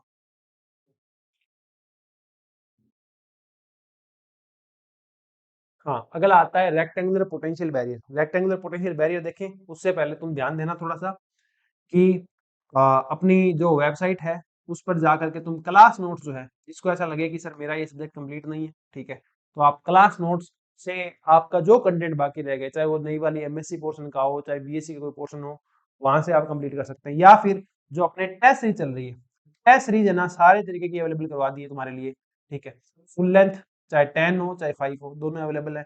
और एक कंप्लीट टेस्ट सीरीज जो है, जिसमें तुम्हारे पास 10 फुल लेंथ होंगे और लगभग आप कह दो 40 प्लस तुम्हारे पास पार्ट वाइज टेस्ट होंगे, ठीक है। तो वो भी ऐप में अवेलेबल है, सारी चीजें ऐप में अवेलेबल है। और अगर तुम्हें ऐसा लग रहा है कि सर थ्योरी तो हमने स्क्रैच कोर्स से कर ली, न्यूमेरिकल से हम कहाँ करें, तो ऐप के अंदर एक प्रैक्टिस बैच अवेलेबल है, ठीक है। बहुत ज्यादा क्वेश्चन उसमें नहीं है, मेन मेन प्रैक्टिस के लिए उसमें क्वेश्चन डाले गए हैं, ठीक है।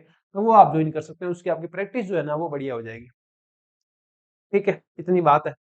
और तो इसके अलावा ये है कि नए जो बैचेज हैं वो भी सारे चल रहे हैं, आप वो भी कर सकते हैं। किसी का एमएससी वाला पोर्शन पेंडिंग है तो वो भी आप जो है वहां से कर सकते हैं, एमएससी के लिए अलग से कोर्स बना के मैंने डाल रखा है, जो आपको अपने अकॉर्डिंग लगे वो आप देख सकते हो। और सपोर्ट अपना करते रहना, ठीक है। मतलब जब मैं चीजों पे मेहनत करके कंटेंट लेके आ रहा हूँ तो आपका सपोर्ट भी जरूरी है। सपोर्ट में कुछ ऐप पे जाके ज्वाइन करोगे कुछ भी कंटेंट तो हमारा सपोर्ट ही है, ठीक है, हमको इकोनॉमिकली फायदा ही होगा। या फिर आप इसको लाइक करो, शेयर करो, सब्सक्राइब करो, ऐसे करो, है ना। 50% से 50% बच्चे तो ऐसे हैं जिन्होंने सब्सक्राइब भी नहीं किया अब तक, तो भाई सब्सक्राइब भी कर लो, उसके कोई पैसे थोड़े लगते हैं, ठीक है। चलें अपने आगे, आ जाओ आगे चलते हैं। हाँ, अगला टॉपिक क्या है अपने पास, अगला टॉपिक है rectangular potential barrier. Okay, rectangular potential barrier देखो क्या है, कुछ नहीं है इसके अंदर, ये इस प्रकार का कुछ है। इसमें फिर 3 केस बन जाएंगे, पहले 2 ही थे, है ना, 3 केस बन जाएंगे, 2 केस ये बन जाएंगे, बस डाटा जो है वो याद कर लो। ओके, क्लासिकल मैकेनिक्स क्या करिए, क्लासिकल मैकेनिक्स करिए, अगर एनर्जी तुम्हारी क्या है, डाउन है, एनर्जी क्या है, डाउन है, तो तुम इस बैरियर को पार नहीं कर सकते। मतलब आर क्या हो जाएगा, रिफ्लेक्शन हो जाएगा पूरे के पूरे का, R1 और T0। बट क्वांटम कहती है भाई साहब ऐसा नहीं होगा। और अगर एनर्जी तुम्हारी इस दीवार से ज्यादा है, तुम भाग जाओगे सारे, आर क्या हो जाएगा, 0 हो जाएगा, रिफ्लेक्शन होगा नहीं, सारा का सारा क्या हो जाएगा, ट्रांसमिशन हो जाएगा।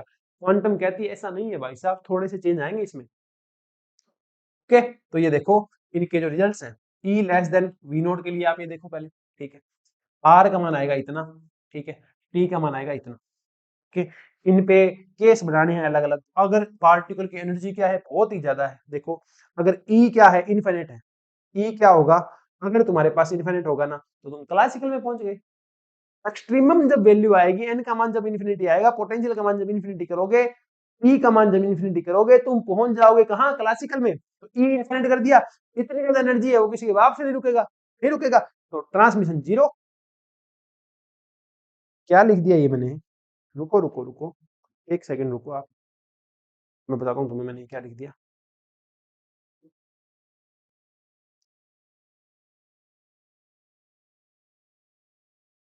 ये वी नोट हो गया, ये हो गया, ठीक है। तीसरा केस क्या था, एल्फा ए इजिकल टू 0। ये मैंने टी जीरो किया है, टी जीरो कब होगा, जब ई इन्फिनिट है। ई अगर इन्फिनिट हुआ, ई इन्फिनिट कैसे होगा, वी नोट इन्फिनिट करो आप, है कि नहीं। यहाँ ये गलत है भाई, यहाँ आपको क्या इन्फिनिट करना पड़ेगा, वी नोट, मतलब दीवार इतनी बड़ी है कि ट्रांसमिशन होगा ही नहीं, है कि नहीं, ये करके देखना यहाँ। अगर वी नोट इन्फिनिट कर दूं तो ये इन्फिनिट पूरा, ये पूरा इन्फिनिट, और ये 1 अपॉन इन्फिनिट, ठीक है। तो ये बनाएगा 0, तो ये क्या बना, 1 बन गया, तो रिफ्लेक्शन हो जाएगा। अगर तुम्हारे पास जो दीवार है वो बहुत बड़ी है तो रिफ्लेक्शन हो जाएगा, ठीक है, और ट्रांसमिशन क्या हो जाएगा, 0, ठीक है।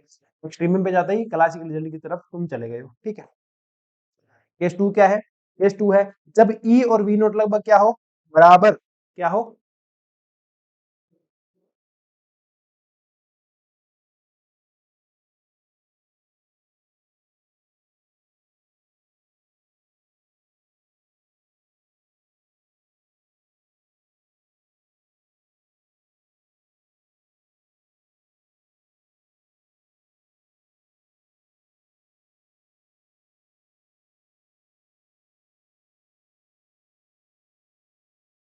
देखो जब ई और वी नोट क्या हो, बराबर हो, तो यहाँ देखो ये क्या हो जाएगा, 0, तो ये क्या बन गया, 1, है कि नहीं, ठीक है। और अल्फा का मान इतना था, अल्फा का मान कितना था, एक मिनट देखो, अल्फा का मान इतना था, वी नोट और ई बराबर होंगे तो ये हो जाएगा 0। अल्फा किसकी तरफ जा रहा है, 0 की तरफ जा रहा है, ठीक है। अल्फा अगर 0 की तरफ जाता है तो क्या होगा, अल्फा अगर अल्फा ए जीरो की तरफ जाएगा तो टी का मान तुम्हारी ये हो जाएगा। कैसे हुआ? ये ऐसे हुआ देवियों और सज्जनों, थोड़ा सा देखो।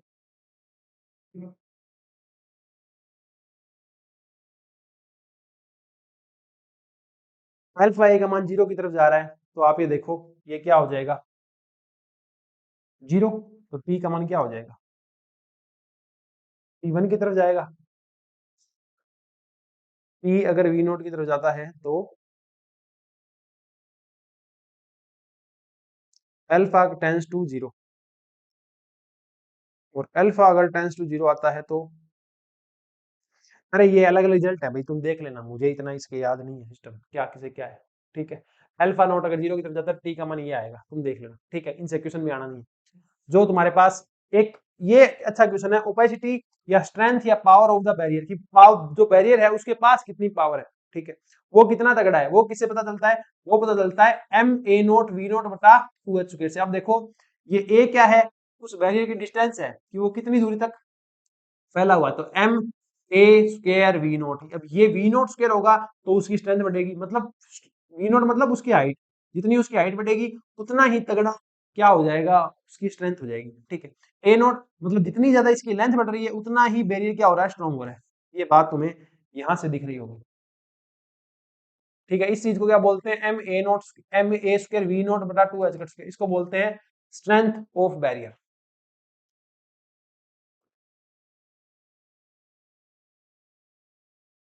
क्या बोलते हैं, स्ट्रेंथ ऑफ बैरियर बोलते हैं। ठीक है, इसके बाद नया केस आता है तुम्हारे पास, अगर एल्फा टेंस टू जीरो हो, ठीक है, तो ये केस बन जाता है, ये तुम देख लेना।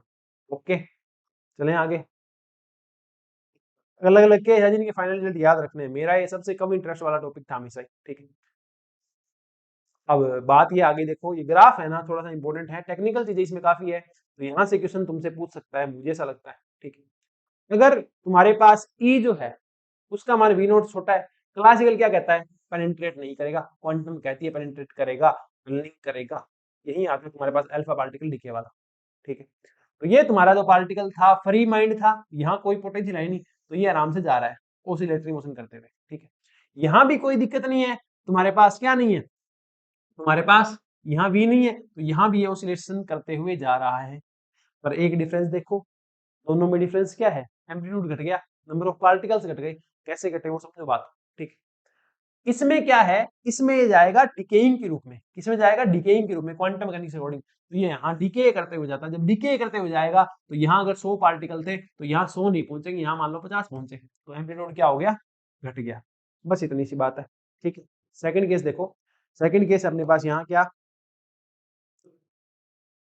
सेकंड केस है यहाँ E greater than V naught. अगर E greater than V naught होता है तो R का मान इतना आ जाएगा, V का मान इतना आ जाएगा। ठीक है, वो तुम देख लेना। ठीक, यहाँ एम्पलीट्यूड घटा था ऊपर वाले केस में, पर लैम्डा सेम रही थी, क्यों, क्योंकि लैम्डा E माइनस का वी नोट पे निर्भर करेगी, यहाँ पे वी नोट माइनस ई पे निर्भर करेगी, कैसे भी तुम कह दो, वो वी नोट और ई पे निर्भर करती है। ठीक है, यहाँ V दोनों के नजदीक जीरो है, इन दोनों केस में V क्या है, जीरो है, तो लैम्डा का मान दोनों केस के लिए क्या रहेगा, सेम रहेगा। इसके लिए लेमडा की बात ही नहीं करेंगे, क्यों, क्योंकि इसमें तो डिकेइंग है। ओके, ये हो गया अपना। ठीक है, चलो आगे, ये ई ग्रेटर देन वी नोट वाला केस हो गया। अब ये अलग अलग केस दिए गए भाई, तुम पढ़ लेना। ठीक है, मैं इनको नहीं पढ़ा रहा। ठीक, जिसको रिजल्ट याद रखने हो वो यहाँ से रख सकता है।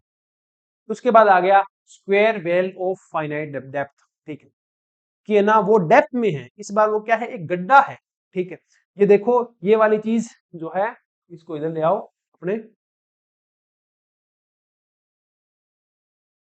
ये देखो ये नेगेटिव में है, मतलब ये अट्रैक्ट करेगा, ये क्या करेगा, अट्रैक्ट करेगा। ये बेस वैल्यू है, ये तुम्हारी क्या है, बेस वैल्यू है, जीरो। ठीक है, इससे नीचे की तरफ तुम्हारा पोटेंशियल लगा हुआ है, नेगेटिव है, और कहां से कहां, जीरो से लेकर के ए तक जो है तुम्हारा पोटेंशियल लगा हुआ है तुम्हारा पोटेंशियल। ठीक है, अब ई जो है तुम्हारे पास क्या है, ग्रेटर देन वी है, ई तुम्हारे पास क्या है, ग्रेटर देन वी है। ठीक, तो तीनों केस के अंदर क्या होगा, यहाँ ये आ रहा होगा तो सिंपली आएगा, यहाँ आएगा तो अट्रैक्ट होगा।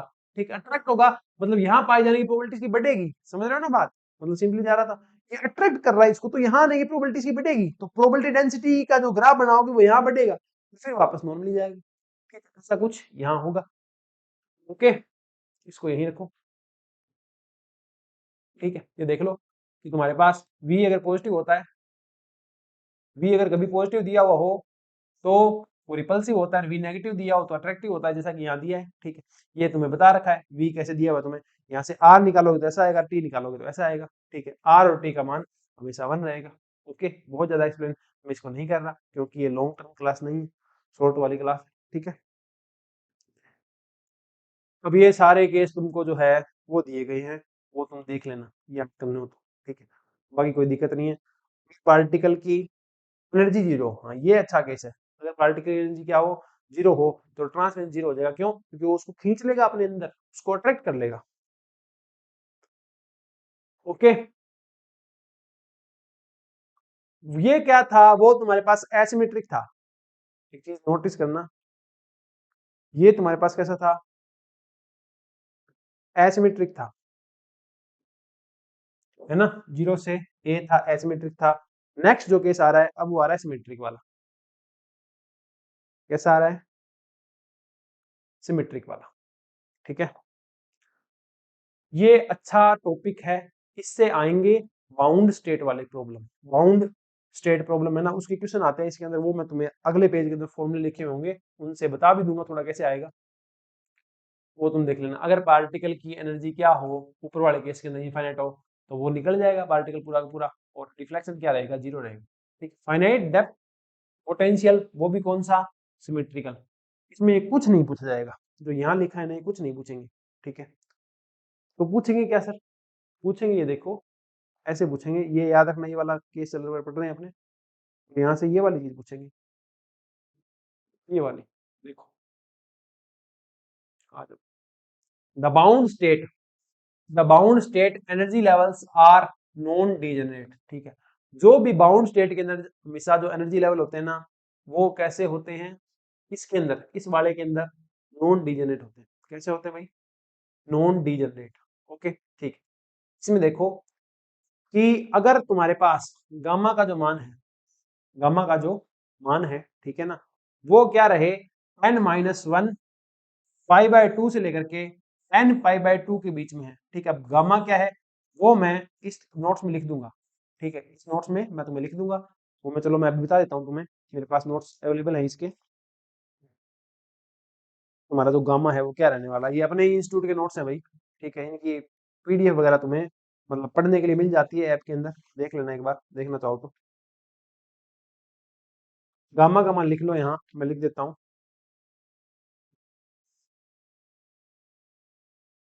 गामा का मान है यहाँ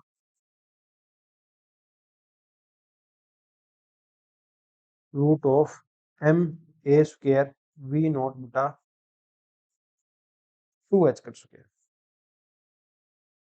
इतना तुम्हारे पास किसका मान है, गामा का मान है। ठीक है ना, m a² v0/2h²। ठीक है, अगर इसका मान, मेन यही पूछता है, गामा का मान भी नहीं पूछेगा। ठीक है, ये कंडीशन नहीं पूछेगा, सीधी सीधी। देखो अगर गामा का जो मान है वो n-1 और π/2 से लेकर के n π/2 के बीच में है। ठीक है, तो यहाँ n number of bound state क्या हो जाएगी, क्रिएट हो जाएगी। n number of bound state क्या हो जाएगी, क्रिएट हो जाएगी। याद रखना, पहली जो स्टेट आती है वो इवन बाउंड स्टेट होती है। ठीक है, ऐसे चलती है, पहले इवन फिर ओड, पहले इवन फिर ओड। तो ये तुम काउंट भी कर सकते हो, तुमसे पूछ भी सकता है कि अगर ऐसा ऐसा है तो इवन बाउंड स्टेट कितनी होगी और ओड कितनी होगी। ठीक है, तो वो तुम इस फॉर्मूले से बता सकते हो। ओके, एक और शानदार बात, एक और शानदार बात ये है कि सिर्फ इवन वाली पूछ रहा है। ठीक है, तो उसका भी फॉर्मूला है, जैसे कि मतलब मान लो, ये लो तुम्हें एग्जांपल भी करके दिखा दिया, n इजिकल टू 1 है। ठीक है, तो वहां क्या आएगा, 1 - 1 जीरो आ गया। ठीक है, यहाँ देखो आप कि n का मान क्या है, 1 है, तो ये तो हो गया जीरो। ठीक है, और ये हो गया π/2।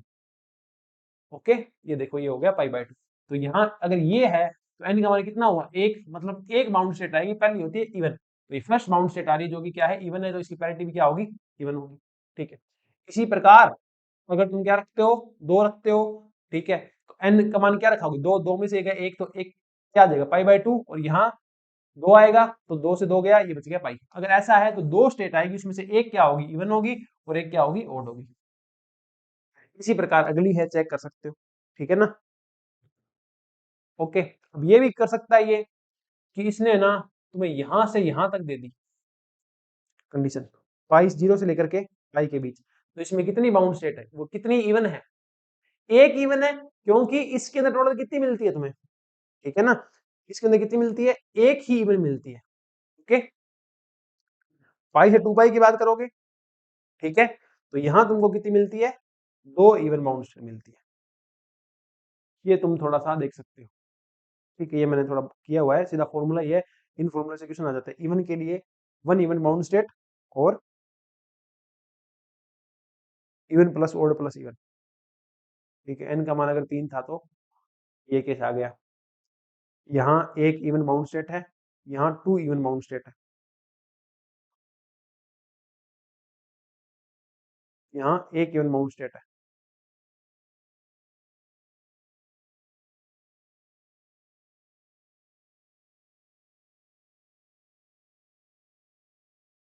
और यहाँ 2 इवन बाउंड स्टेट है, ठीक है। ये वाले फॉर्मूले जो यहाँ तक है ना, इससे तुम्हारा काम बन जाएगा, जितना मुझे यकीन है आरपीएससी पे। ये तो आगे जो है नेट नोट के मैंने थोड़ा डाल रखे हैं, ठीक है। ये फॉर्मूला है अगर तुम्हें इवन और ओड में ही सिर्फ बात करनी हो, ठीक है, कि number of even bound state कितनी आएगी। अगर यहाँ देखो अगर तुम्हें एक चाहिए तो 1 माइनस 1 क्या होगा, 0 होगा, और यहाँ 1/2 पाई हो जाएगा, मतलब 0 से लेकर के पाई/2 के बीच में एक इवन बाउंड स्टेट आती है। यही था तुम्हारा पहला फॉर्मूला जो सबसे पहला लिखा हुआ है ना, यहाँ n-1 लिखा हुआ, वही उस इवन नहीं, सिर्फ इवन निकालनी हो तो इससे निकाल सकते हो, सिर्फ ओड निकालनी हो तो इससे देख सकते हो, ठीक है, तुम्हारी निकालनी हो तो पहले वाले से देख सकते हो। जो लास्ट के 2 एग्जाम्पल थे ये वाले अपने पास, ठीक है, इनको तुम थोड़ा छोड़ सकते हो, इनसे तुम्हारा काम बन जाएगा। एक तो इससे पहले वाला जो फॉर्मूला लिखा हुआ है जिसे मैं ये कैलकुलेट कर रहा हूँ, ठीक है, और अपने पास तो ये आगे वाला फॉर्मूला है, ये वाले, इनसे आपका जो काम है वो बन जाएगा।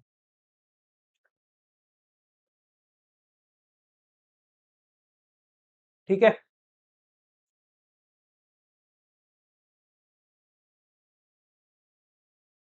थोड़े से इनके जो ग्राफ जनरेट होंगे वो कुछ इस प्रकार जनरेट होंगे, वो तुम देख लेना।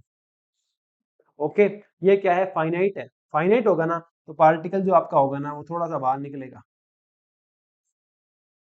ठीक है, जो फाइनाइट होगा तो पार्टिकल थोड़ा सा बाहर निकलेगा। ओके, ये इतनी ही चीज है इसके अंदर, ये सारे ग्राफ बने हुए हैं। ओके, फाइनाइट वाले रिजिड आते ही ये क्या हो जाएगा, यहाँ चिपक जाएगा, ये देख, क्योंकि इनफाइनाइट पोटेंशियल आ गया। इनफाइनाइट होता है तो नहीं निकलता, फिर क्लासिकल की चलती, क्वांटम की नहीं चलती वहां। ठीक है, इसके बाद अपने पास जो नेक्स्ट टॉपिक आता है वो आता है सिंपल हार्मोनिक ऑसिलेटर। ये देखो अपने पास, इसको यहाँ छोड़ो, ये इंपॉर्टेंट टॉपिक है, यहाँ से क्वेश्चन आता ही आता है, ठीक है। इसके बाद देखो अपने पास है सिंपल हार्मोनिक ऑसिलेटर, ठीक है। देखो जब तक जो अब तक अपन ने पढ़ा है ना, उसमें से मेन मेन क्या है, एक तो अपने 1D बॉक्स वाला बढ़िया है, ठीक है, 3D बॉक्स वाला भी बढ़िया है, और एक लास्ट के पार्ट में मैंने तो अभी थोड़ा सा 5-7 दिन पहले ही मैंने आपको जो गामा वाला कॉन्सेप्ट बताया ना, बाउंड स्टेट निकालने वाला, वो थोड़ा इंपॉर्टेंट है। और इसके अलावा जो ग्राफ बने हैं ना आर के और टी के, ठीक है, जो आपको मैंने बताया होगा कि R plus T is equal to 1 है, स्टार्टिंग में आर होता है और वो ऐसे घटता है आर, और जैसे ही वो घटेगा उसी तरीके से टी बढ़ जाएगा, वो इंपॉर्टेंट है। और तो इसके अलावा मुझे ऐसा लगता है कि जो क्लासिकल रिजल्ट जो है, ठीक है, वो क्वांटम रिजल्ट से थोड़े मैच करते हैं, वो चीज अच्छी है। मतलब कॉन्सेप्चुअल क्वेश्चंस जिस तरीके के आरपीएससी ने पूछने स्टार्ट किए उस अकॉर्डिंग वो थोड़े अच्छे क्वेश्चन है। और इसके अलावा जो लेमडा है वो किस प्रकार बढ़ती घटती है, नोडल पॉइंट वाला जो पॉइंट है थोड़ा सा, ठीक है, वो हो गया। और जो पिछला लेक्चर कराया था ना वो बहुत ज्यादा इंपॉर्टेंट है, इस वाले लेक्चर की बात कर रहा हूँ, इस लेक्चर में क्या क्या इंपॉर्टेंट है।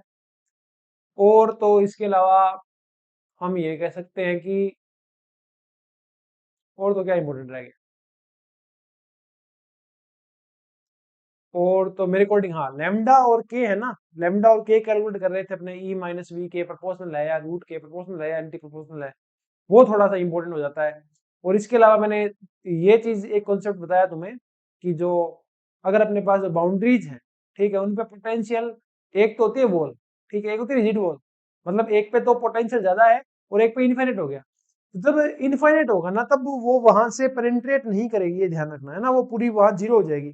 पर अगर वो वहां इनफाइनाइट नहीं है पोटेंशियल, पोटेंशियल जो आपका इनफाइनाइट नहीं है, तो वहां वो पेनेट्रेट करेगी और वो शार्पली जीरो नहीं होगा, वो थोड़ा सा ऊपर से निकलेगा, है ना, ऐसा कुछ होता है। ओके, अब अपने चलते हैं सिंपल हार्मोनिक ऑसिलेटर की तरफ। ठीक है, तो इसमें देखो अपने पास सिंपल हार्मोनिक ऑसिलेटर। ठीक है, ये सिंपल हार्मोनिक ऑसिलेटर है ना, एक ऐसा केस है कि तुम ये कह सकते हो हर जगह ये पाया जाता है। जैसे कि सिंपल से सिंपल अपने बात कर लेते हैं, कोई भी तुम्हारे पास जो है स्ट्रक्चर है, सॉलिड की स्ट्रक्चर है, तो उसमें प्रत्येक पार्टिकल है ना, क्वांटम मैकेनिक्स उसके लिए क्या कह रही है, चाहे वो एटम हो, चाहे कोई भी इलेक्ट्रॉन हो, कुछ भी हो। ठीक है, क्वांटम मैकेनिक्स ये कहती है कि वो रेस्ट पे हो ही नहीं सकता, वो रेस्ट पे नहीं हो सकता तो वो मोशन करेगा, और जो मोशन है वो किस तरीके की होती है, वो अपने पास सिंपल हार्मोनिक तरीके की होती है। ठीक है, देखो, जो जो इंसिडेंट रिपीट होता है, जो मोशन रिपीट होती है, उसको बोलते हैं पीरियोडिक मोशन। ठीक है, और जो मोशन रिपीट होती है और एक ही पॉइंट के आसपास क्या होती है, रिपीट होती है, जैसे ये पॉइंट है ना,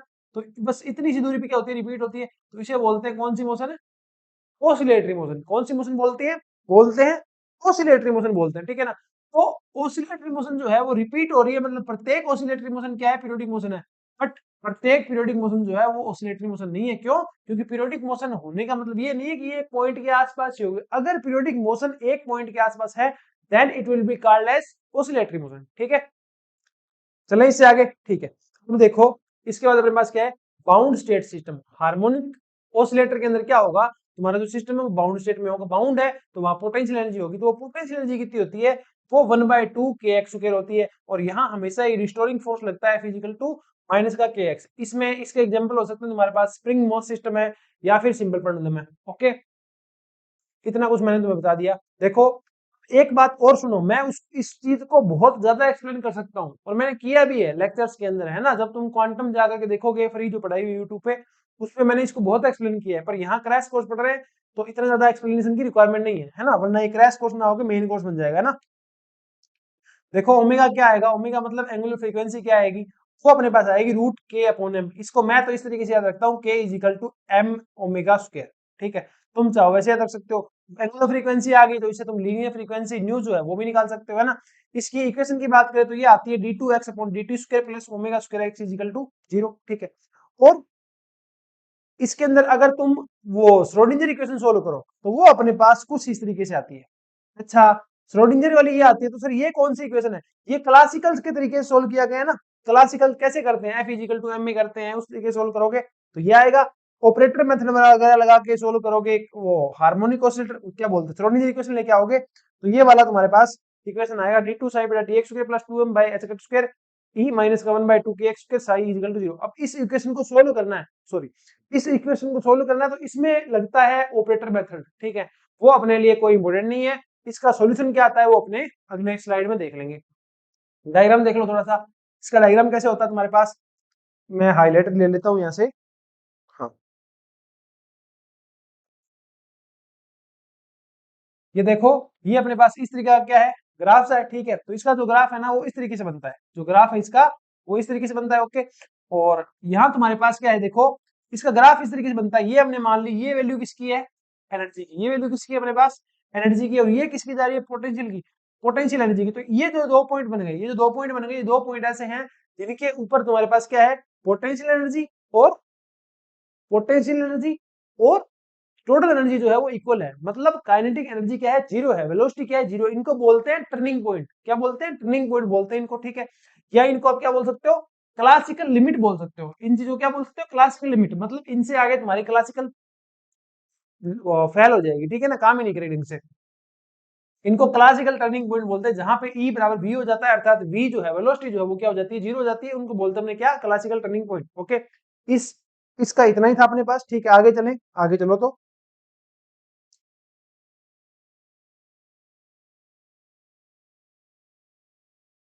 ठीक है, ये देखो इसमें क्या है अपने पास, अभी अपने इसको सोल्व करेंगे। यहाँ जो ए होता है, यहाँ जो ए होता है अपने पास, वो क्या होता है, एम्पलीट्यूड होता है, मैक्सिमम डिस्प्लेसमेंट होती है। ये तो बताने की जरूरत ही नहीं है, ये स्प्रिंग है। अब मैं यार ये चीजें बताऊंगा तो फिर कैसे काम चलेगा। ठीक है, ये इसकी मिड हो गई, अभी इधर आ सकता है, इधर जा सकता है, तो ये मैक्सिमम डिस्प्लेसमेंट है, इसको बोलते हैं ए। एम्पलीट्यूड क्या बोलते हैं, ए बोलते हैं। क्लासिकल टर्निंग पॉइंट कैसे आएंगे, जब के ई क्या कर दोगे, जीरो कर दोगे, ई बराबर वी कर दोगे। ठीक है ना, ई माइनस वी हो रहा है। ठीक है, के ई क्या होती है, ई माइनस वी होती है, जब इक्वल हो जाएंगे, जीरो हो जाएंगे, मतलब वेलोसिटी क्या होगी, जीरो होगी। ये क्लासिकल टर्निंग पॉइंट कहलाते हैं। ठीक है, मैक्सिमम जो एनर्जी होती है वो होती है 1/2 के ए स्क्वायर, और इसका जो मान होता है वो होता है 1/2 m omega square a square. ठीक है, इसके साथ ही इसमें और भी है चीजें, वेव एंड ऑसिलेशन वाले पार्ट में आ जाएगी तुम्हारे पास कि एवरेज वैल्यू ऑफ ई कितनी होती है, एवरेज वैल्यू ऑफ के कितना होता है और एवरेज वैल्यू ऑफ वी कितना होता है। ठीक है, वो सारा ही अगर तुम्हें याद भी रखना है तो average value of kinetic energy होगी 1/4 m omega square a square. Average value of E जो है वो होगी 1/2 m omega square a square. m omega square क्या होता है, के होता है, तो 1/2 k a स्क्वायर भी हो सकती है। देखो वेव फंक्शन, इसमें वेव फंक्शन क्या आता है, यहां से क्वेश्चन आ सकता है, wave function psi N X. ठीक है ना, एन स्टेट के अंदर वेव फंक्शन क्या आता है, अल्फा अपॉन रूट पाई 2 की पावर एन एन फैक्टोरियल इसकी power 1/2 E to power minus alpha square X square divide by 2 H N alpha X. ठीक है, यहाँ पे जो एच एन अल्फा एक्स है ना, ये क्या है, ये तुम्हारे पास लीजेंड्रे सॉरी हर्माइट पोलिनोमियल है। कौन सा है, हर्माइट वाला पोलिनोमियल है। इसकी वैल्यू क्या होती है, एच जीरो अल्फा एक्स की होती है 0, एच वन अल्फा एक्स की होती है 2 alpha x, H two alpha X की होती है 4 अल्फा एक्स स्क्वायर माइनस का 2, ये वाला। ठीक है, ये याद ही करना है तुम्हें। उम्मीद तो मैं यही रखता हूँ तुमसे कि तुमने पहले याद कर रखे हैं, क्योंकि अभी एग्जाम के टाइम तुम क्या याद करोगे। ओके, जो अल्फा है इसकी वैल्यू मैंने लिखी नहीं, अल्फा की value I think H cut omega ऐसी कुछ होती है, मैं लिख देता हूँ अल्फा की वैल्यू भी।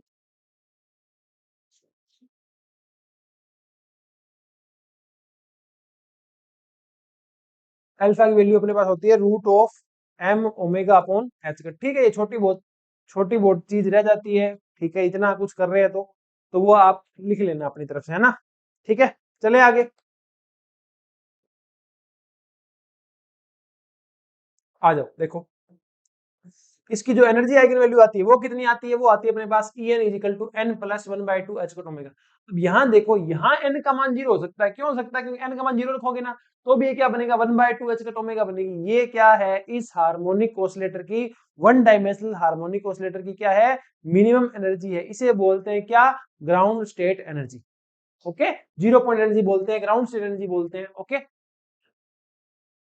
वो तो एन का मान कितना हो सकता है, 0 1 2 3, कितना भी हो सकता है। अब इसको चाहे तुम एच कट ओमेगा लिख लो, चाहे इसको एच न्यू लिख लो, एक ही बात है, क्योंकि एच कट ओमेगा है जो है, एच कट का मान कितना होता है, एच कट का होता है एच एच अपॉन 2 पाई। एच कट का कितना होता है, एच अपॉन 2 पाई गुणा ओमेगा कितना है 2 पाई न्यू, तो 2 पाई से 2 पाई गया, ये हो गया एच न्यू। ओके, ठीक है, यहाँ ओमेगा एंगुलर फ्रीक्वेंसी होता है और जो तुम्हारे पास न्यू है वो होता है लीनियर फ्रीक्वेंसी। एच का मान प्लांक कांस्टेंट है, एच कट भी क्या है, प्लांक कांस्टेंट के अंदर 2 पाई का भाग दिया गया है वो। ठीक है, एन इजिकल टू 0 पे तुम्हें जो ग्राउंड से एनर्जी है, 0 पॉइंट एनर्जी जो है वो मिल जाएगी। ओके, ठीक है। अच्छा, जो लोवेस्ट एनर्जी जो है वो 0 नहीं है इस बार, ये तो तुम अब सीख ही गए, पहले जो डिस्कशन किया था कि 0 नहीं आई, क्यों, क्योंकि क्वांटम कहती है हमेशा अनसर्टेनिटी रहेगी, तो किसी भी पार्टिकल की जो एनर्जी है वो कभी भी एग्जैक्टली 0 नहीं हो सकती, बट क्लासिकल कहती है ये 0 हो सकती है।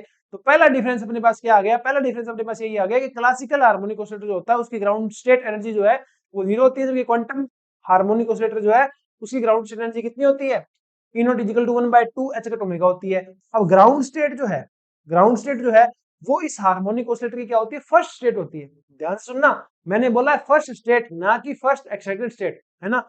ये भी थोड़ा सा एक कॉन्सेप्ट बढ़िया है, ये भी तुम थोड़ा सा जानो, क्या, कि जो तुम्हारे पास,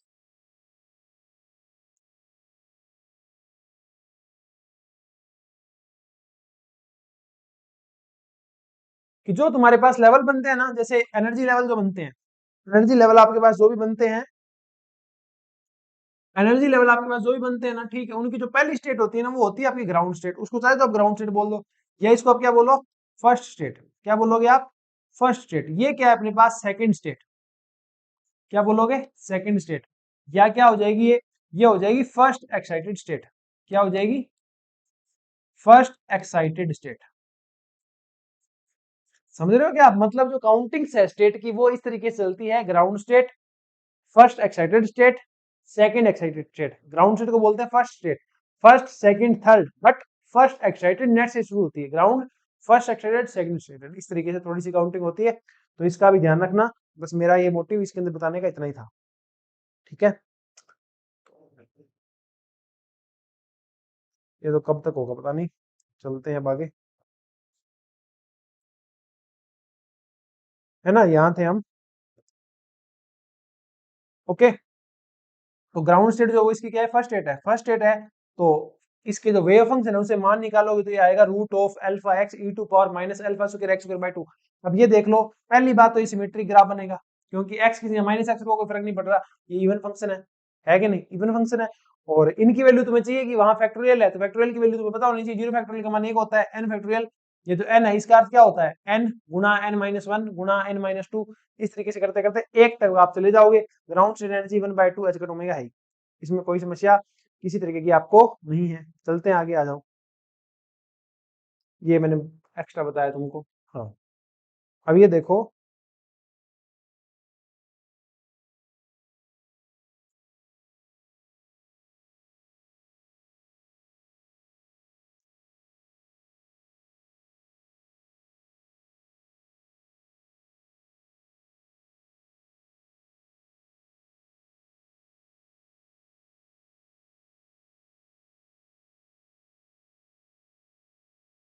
ये मैं क्या इससे खेलने लग जाता हूँ।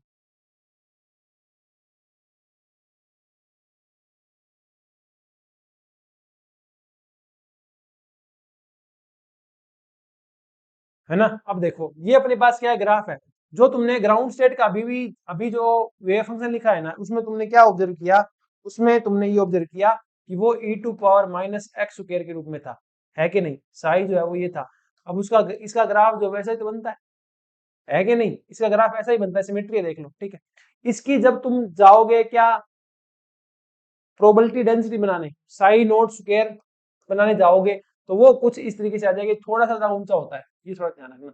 एक चीज ध्यान रखना, ये यहाँ जीरो नहीं है, क्यों, क्योंकि अपने क्वांटम मैकेनिकल जो हार्मोनिक ऑसिलेटर है उसका डिस्कशन कर रहे हैं, पहली बात, ठीक है। दूसरी बात ये कि अपने पास जो पोटेंशियल है वो 1/2 के एक्स स्क्वायर है, तो वो कहीं भी इनफाइनाइट नहीं हो रहा है, इस चीज का आप थोड़ा सा क्या करें, ध्यान रखें, इनफाइनाइट नहीं होगा तो हमेशा ये यहाँ से पेनिट्रेट करेगा। पेनिट्रेट करने का मतलब क्या है कि इसके अंदर नहीं पाया जाएगा, वो 100 का 100%। क्लासिकल कहती है वो इनसे बाहर नहीं जाएगा, तो ये क्वांटम कहती है वो बाहर जा सकता है। ओके, ठीक है, ये दोनों हो गई। और तुमने 99.99% जो चीजें पूछी जाएगी हमेशा वो ग्राउंड स्टेट की पूछी जाएगी, ठीक है, चाहे वो हाइड्रोजन एटम हो, चाहे 1D बॉक्स हो, चाहे कुछ भी हो, ठीक है। सेकंड स्टेट की बात करो तो तुम्हारा वेव फंक्शन जो है वो कुछ इस तरीके का आएगा, ठीक है। ये तुम देख सकते हो, वहां जब तुम एन का मान वहां रखा था जीरो, यहाँ रखोगे एक, है ना, जो तुम्हारा वेव फंक्शन तो ऐसा आ जाएगा।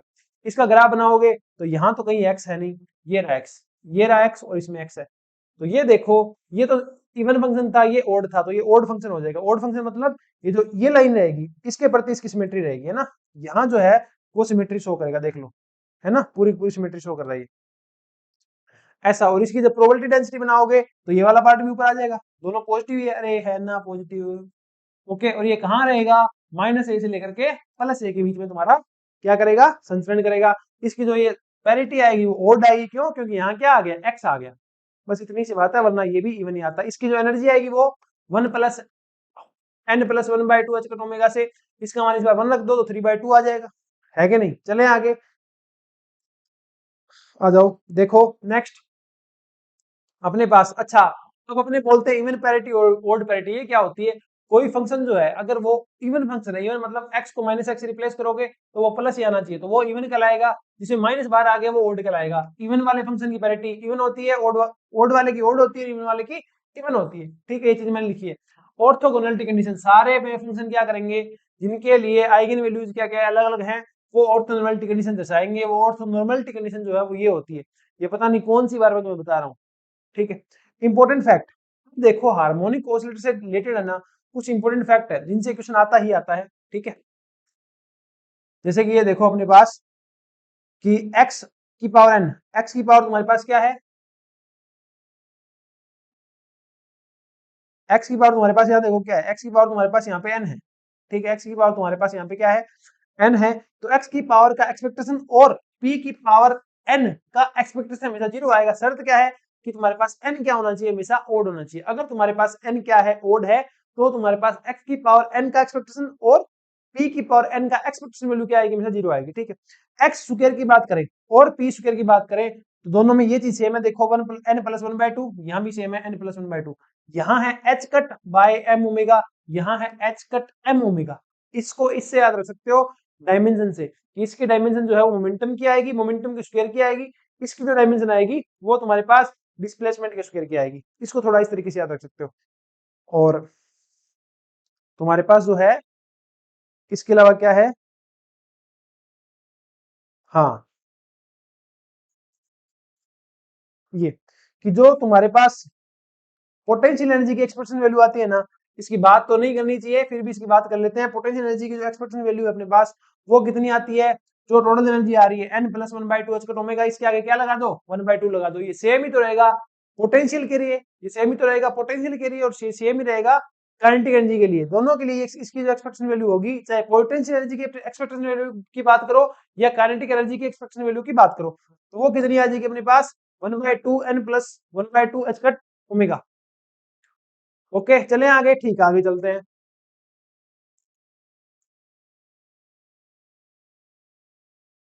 और ये अपने पास काइनेटिक वाली आ गई, सेम की सेम ही आ गई, मैंने बताया। तो ये दोनों जो है, दोनों की एक्सप्रेशन सेम होती है। अब एक चीज और देखो, यहाँ क्या नई बात है, यहाँ ये बात है कि चाहे तुमने 1D की बात की, 1D बॉक्स की बात की, 3D बॉक्स की बात की, या तुम एच एटम की बात करोगे, तो जो डिफरेंस आता है, जो एनर्जी लेवल्स होते हैं उनमें जो डिफरेंस होता है ना, वो क्या होता है, चेंज होता जाता है। जैसे जैसे तुम्हारे पास एन का मान बढ़ेगा ना, वो लेवल्स क्या होंगे, लेवल्स के बीच का जो डिफरेंस है वो क्या होगा, चेंज होगा, ठीक है। बट यहाँ क्या है, ये डिफरेंस जो है ना वो कांस्टेंट होता है। तुम देख सकते हो पहली स्टेट कितनी आएगी, one by two h cut omega, दूसरी कितनी आएगी, three by two h cut omega, तीसरी कितनी आएगी, five by two h cut omega. तो जो डिफरेंस है वो हमेशा कितना है, एच कट ओमेगा ही है। ओके, अब आता है डिफरेंस क्या है क्लासिकल हार्मोनिक ऑसिलेटर में और क्वांटम हार्मोनिक ऑसिलेटर में। तो देखो मैं से हवा में बात कर देता हूँ इसके बारे में। तो क्लासिकल के अंदर क्या था, क्लासिकल के अंदर ये था कि क्लासिकल ये कहती है कि वो ए और माइनस ए के बीच में रहेगा, उससे बाहर पाए जाने की प्रोबेबिलिटी पार्टिकल के लिए नहीं है, ठीक है, अगर वो उस रेंज के अंदर ऑसिलेट कर रहा है। पर क्वांटम कहती है पाया जाएगा, ठीक है। दूसरी बात, ग्राउंड स्टेट एनर्जी, क्लासिकल क्या कहती है, ग्राउंड स्टेट एनर्जी कितनी आएगी, जीरो। पर क्वांटम क्या कहती है, नहीं जीरो नहीं आएगी, यहाँ तो one by two h cut omega आएगी, ठीक है। क्यों आएगी, ये रीजन पहले डिस्कस हुए थे, वो को वही है, अगर ई का मान जीरो कर दोगे तो क्वांटम के अकॉर्डिंग लैम्डा क्या हो जाएगी, इनफिनिट हो जाएगी, जो कि गलत है।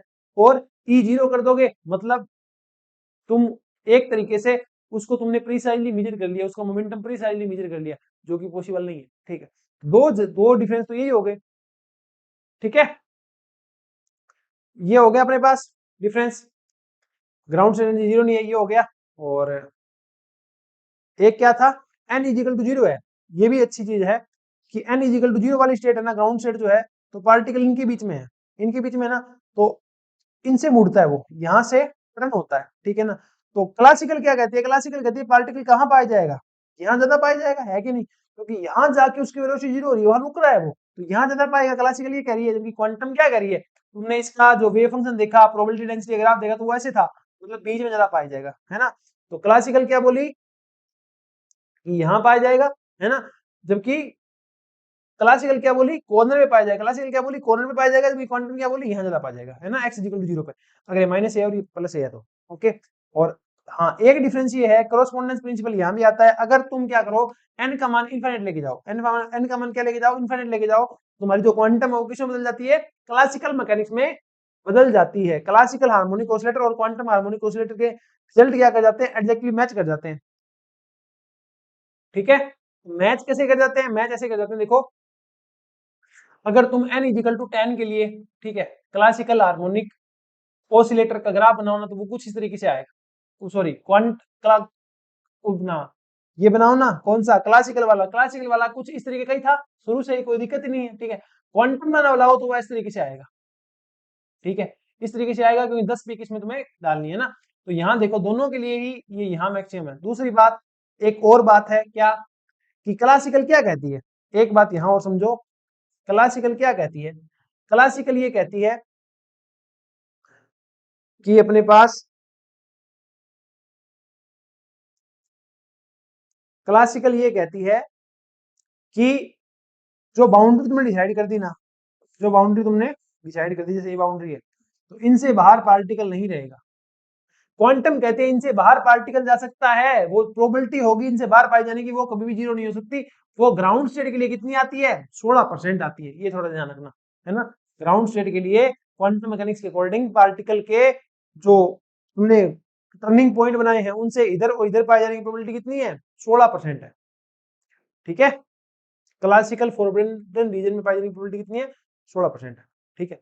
इसी के साथ मुझे लगता है अपना जो हार्मोनिक ऑसिलेटर है वो क्या हो गया है, फिनिश हो गया है। ओके, अब अपने पास क्या आता है, अब है ना बिल्कुल ही आसान से टॉपिक बचे हैं, इनको मुझे लगता है डालना तो एटॉमिक में चाहिए था, पर इन्होंने डाल यहाँ दिया। ओके, ये अपने जो है फटाफट देख लेते हैं, आ जाओ देखो। अगला टॉपिक अपने पास क्या है, तुम्हें बोर्ड पे दिख रहा होगा, time independent Schrodinger equation in spherical coordinate system. ठीक है, तुम्हें पता है कोऑर्डिनेट सिस्टम जो है वो तीन प्रकार का होता है जनरली अपने पास, एक होता है कार्टेशियन, एक होता है स्फेरिकल, एक होता है सिलेंड्रिकल। ठीक है, जो कार्टेशियन है उसके अंदर एक्स वाई जेड होता है, स्फेरिकल जो है उसके अंदर अपने पास होता है आर थीटा और फाई। ठीक है, जहां जो आर है उसकी लिमिट रहती है जीरो से लेके इन्फिनिट तक कहीं हो सकता है वो, थीटा जो है इसकी लिमिट जीरो से पाई रहती है, फाई जो इसकी लिमिट है जीरो से 2 पाई रहती है। इसके बाद है सिलेंड्रिकल, सिलेंड्रिकल में क्या होता है, एस होता है, फाई होता है, जेड होता है। ठीक है, एस जो है वो रेडियस है सिलेंडर की। ठीक है, तो वो जीरो से इन्फिनिट हो सकती है, फाई है जीरो से 2 पाई हो सकता है, जेड है तो जीरो से इन्फिनिट हो सकता है। ठीक है, तुम्हें अगर यहाँ क्या करना है, तो दी गई टाइम इंडिपेंडेंट सोल्यूशन इक्वेशन को अगर स्फेरिकल कोऑर्डिनेट सिस्टम में चेंज करना है, ठीक है, तो इसमें क्या है, साई है, तो साई तो किसी में भी हो सकता है, आर में भी हो सकता है, एक्स वाई जेड में भी हो सकता है। ठीक है, इन सब में हो सकता है, तो साई को तुम उस अकॉर्डिंग चेंज कर लोगे। किस अकॉर्डिंग चेंज कर लोगे, जैसे मतलब मान लो तुम्हारे पास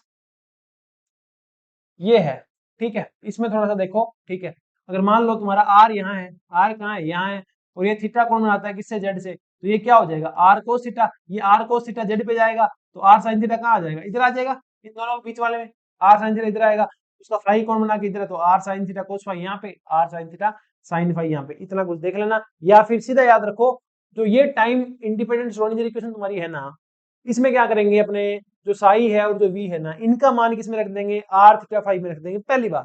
ओके, वो कन्वर्ट कैसे करेंगे, वो यहाँ से तुम मान निकाल सकते हो, एक्स का मान क्या आएगा, वाई का मान क्या आएगा, जेड का मान क्या आएगा। ठीक है, वो थोड़ा सा कर सकते हो, बाकी उसकी इतनी जरूरत नहीं है, सीधा लिख देना कि जो साई है वो ऐसे है और जो वी है वो इस प्रकार है। उस केस के अंदर इसको कैसे लिखेंगे, एक ही समस्या है, डेल स्क्वायर साई। क्या है, डेल स्क्वायर साई, तो डेल स्क्वायर साई जो है ना, इसको अपने क्या करते हैं, स्फेरिकल कोऑर्डिनेट सिस्टम में कुछ इस प्रकार लिखते हैं, इसको आप याद रख सकते हो। याद नहीं रखना तो थोड़ा सा ऐसे रख लो, ये होता है डेल डॉट डेल साई, है ना, डाइवर्जेंस ऑफ ग्रेडियंट साई, है ना, इस प्रकार है, इसका मान ये होता है 1 by R square del by del R square del by, ये पढ़ लेना जो भी लिखा हुआ है मैंने। ठीक है, पढ़ाई हुई है तुमने, कोई दिक्कत वाली बात नहीं है। देखो बात आती है जो वी आर थीटा फाई है ना, वी आर थीटा फाई है ना, ये तो हो गई अपनी क्या, time independent Schrodinger equation spherical harmonics में।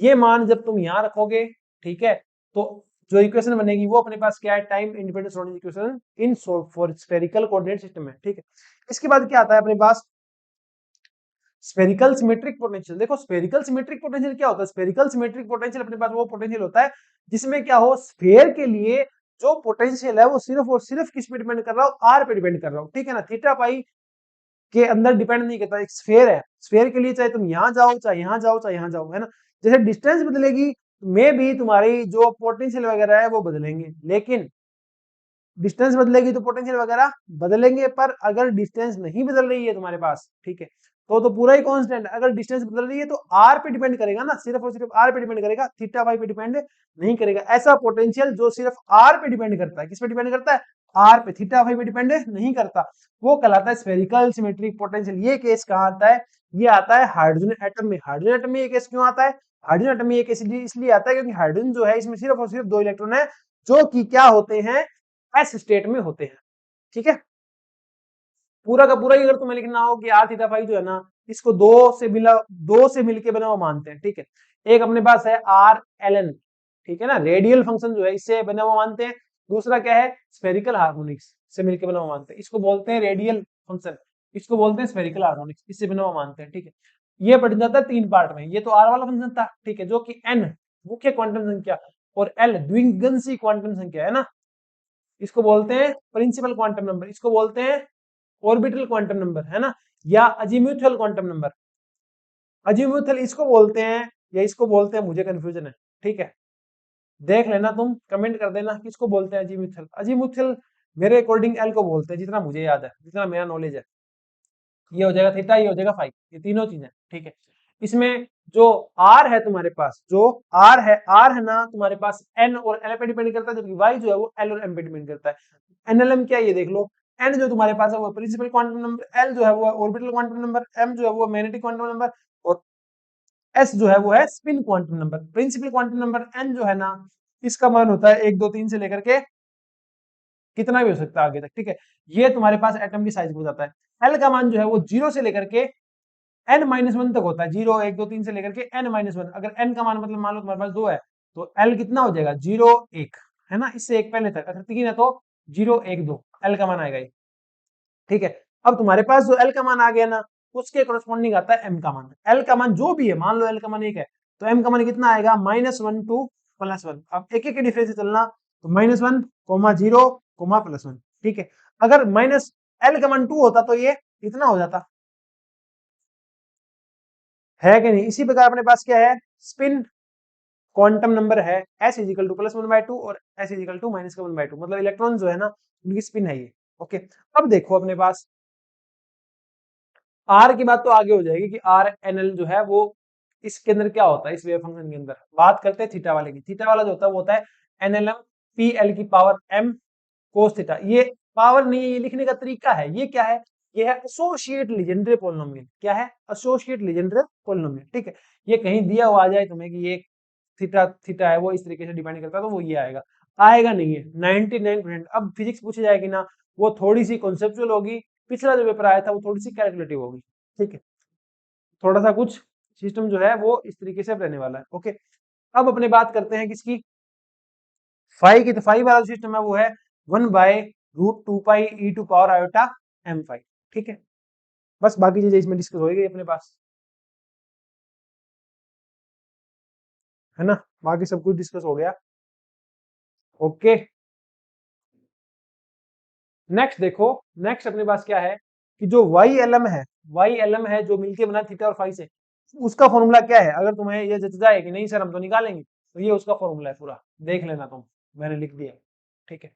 R10 ये वैल्यू जो है ना, ये वैल्यू आपके काम की है। मोस्ट इंपोर्टेंट जो वैल्यू है इस जो लास्ट की 5-10 स्लाइड्स जो भी मैं तुम्हें पढ़ा रहा हूँ, ठीक है, इनके अंदर जो मोस्ट इंपोर्टेंट फॉर्मूलाज है, वैल्यू जो है वो आर वाला जो लिखवा रहा हूँ ना, वो वाले इंपॉर्टेंट है, ठीक है। एक तो आर वाली और एक इन तीनों कंबाइन करके जो अपने साई लिखेंगे ना, साई 100 लिखेंगे, साई 210 लिखेंगे, साई 200 लिखेंगे, वो वाली थोड़ी सी इंपॉर्टेंट है।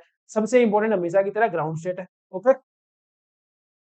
तो अपने कहाँ थे, यहाँ थे। R10 जो है, R10 जो तुम्हारे पास ये क्या होगा, 2z/a0 की पावर 3/2 e⁻⁻ का zr/a0।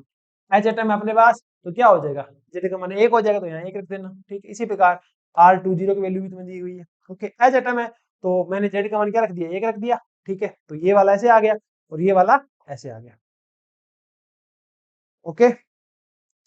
अब देखो, अब शानदार चीज है, आर तुम्हारे पास ये दो चीजों से मिलकर बनता है साई, क्या, आर वाला और वाई वाला, ठीक है, रेडियल वाला और स्फेरिकल हार्मोनिक वाला, ठीक है। तो इसको जब कंबाइन करके तुम बना रहे होंगे किसके लिए, साई 100 के लिए, तो ये अपने पास आएगा 1/√πa0³ e⁻⁻r/a0, ठीक है। दूसरा साई 200 ये आएगा इतना, तीसरा ये आएगा इतना, चौथा ये आएगा इतना। यहाँ पे देखने लायक चीज क्या है कि जो थीटा आएगा, जो थीटा आएगा ना, जहां भी थीटा दिखे वो एल को डिसाइड करता है। अगर वहां थीटा है, कोस थीटा की टर्म है, तो वहां एल का मान 1 है। अगर थीटा की टर्म नहीं है तो वहां एल का मान कितना, 0। जैसे यहाँ एल नहीं है ना, तो यहाँ एल का मान, यहाँ थीटा नहीं है तो एल का मान 0। फाई भी नहीं है, फाई एम को डिसाइड करता है तो एम का मान 0, ठीक है। यहाँ भी नहीं है तो यहाँ एल भी 0 और एम भी 0। यहाँ ये है मतलब एल 1 है, एम नहीं है तो एम 0। यहाँ एल 1 है, फाइव भी आ गया इसके साथ, देखो क्या है ना, यहाँ एम है तो एम क्या है, 1 है। इसके साथ जो होता है ना, आई फाइव के साथ जो होता है वो एम होता है, तो यहाँ प्लस का 1 है तो एम का मान कितना हो गया, +1। ये तुम देख सकते हो, N L M, N L M, N L M, N L M.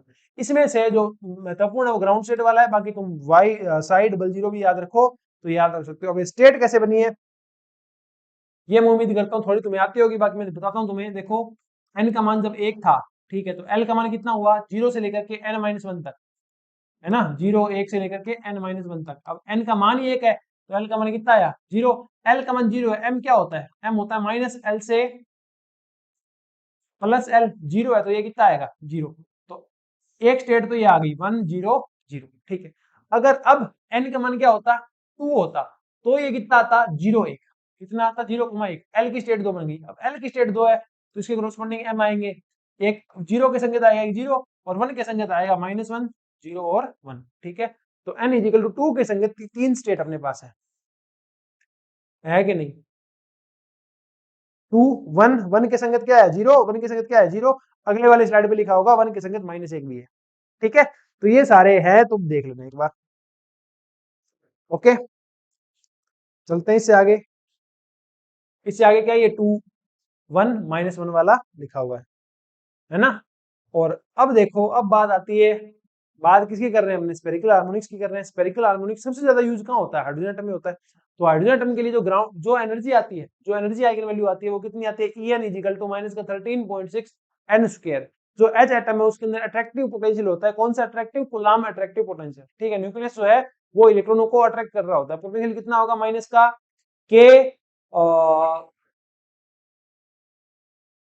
के के बाद क्या आएगा, ई स्क्वायर बटा आर, है ना, ठीक है। तो ये अपने पास क्या आ जाएगा, En आ जाएगा। ये क्या आ गया, En आ गया, ठीक है। तो ये वैल्यू कहां से आती है, अब इसका मात्रक होता है इलेक्ट्रॉन वोल्ट। अब ये वैल्यू कहां से आती है, ये कैलकुलेशन वगैरह करके ये आता है, जो तुम देख सकते हो। ये जूल क्यों लिखा है, जूल क्यों लिखा है, क्योंकि जूल में ही है, इलेक्ट्रॉन वोल्ट को तो बाद में कन्वर्ट किया गया है, ठीक है।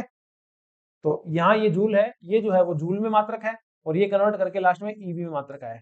ये ग्राउंड स्टेट वगैरह जो है वो सारी बनी है। अब तुम देख सकते हो, जैसे जैसे ऊपर जाते हैं गैप जो है वो कम होता जाता है, और लास्ट में जाके क्या आ जाती है, कंटिन्यूटी आ जाती है। कंटिन्यूटी आ गई मतलब यही तो कह रही है क्लासिकल। क्लासिकल क्या कहती है कि जो एनर्जी लेवल्स है वो कंटिन्यूस होते हैं।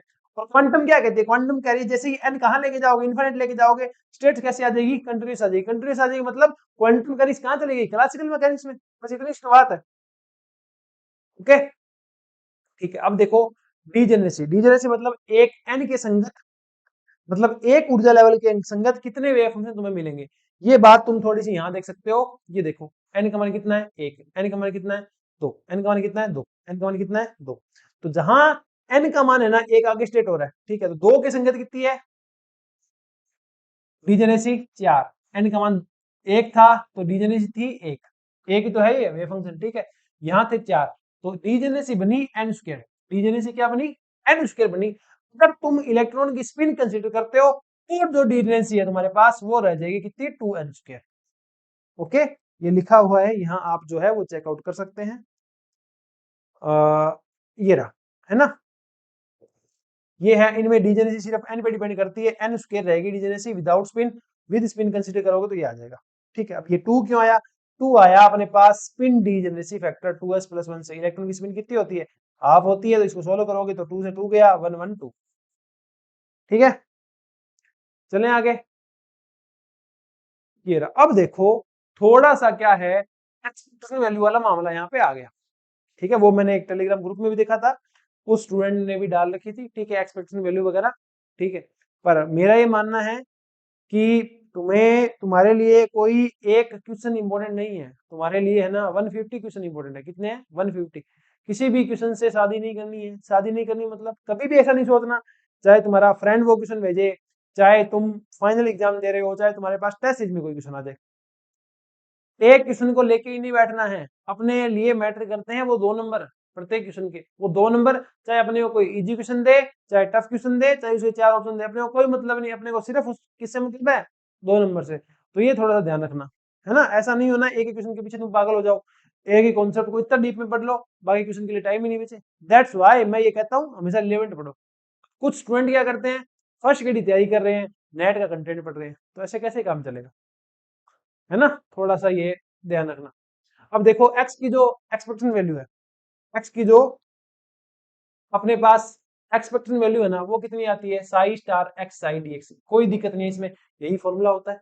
आर के लिए लगाओगे तो ये आएगा, क्यों आएगा, क्योंकि यहाँ डीवी आता है, और ये किस में चल रहे हैं, अपने स्फेरिकल हार्मोनिक्स में चल रहे हैं।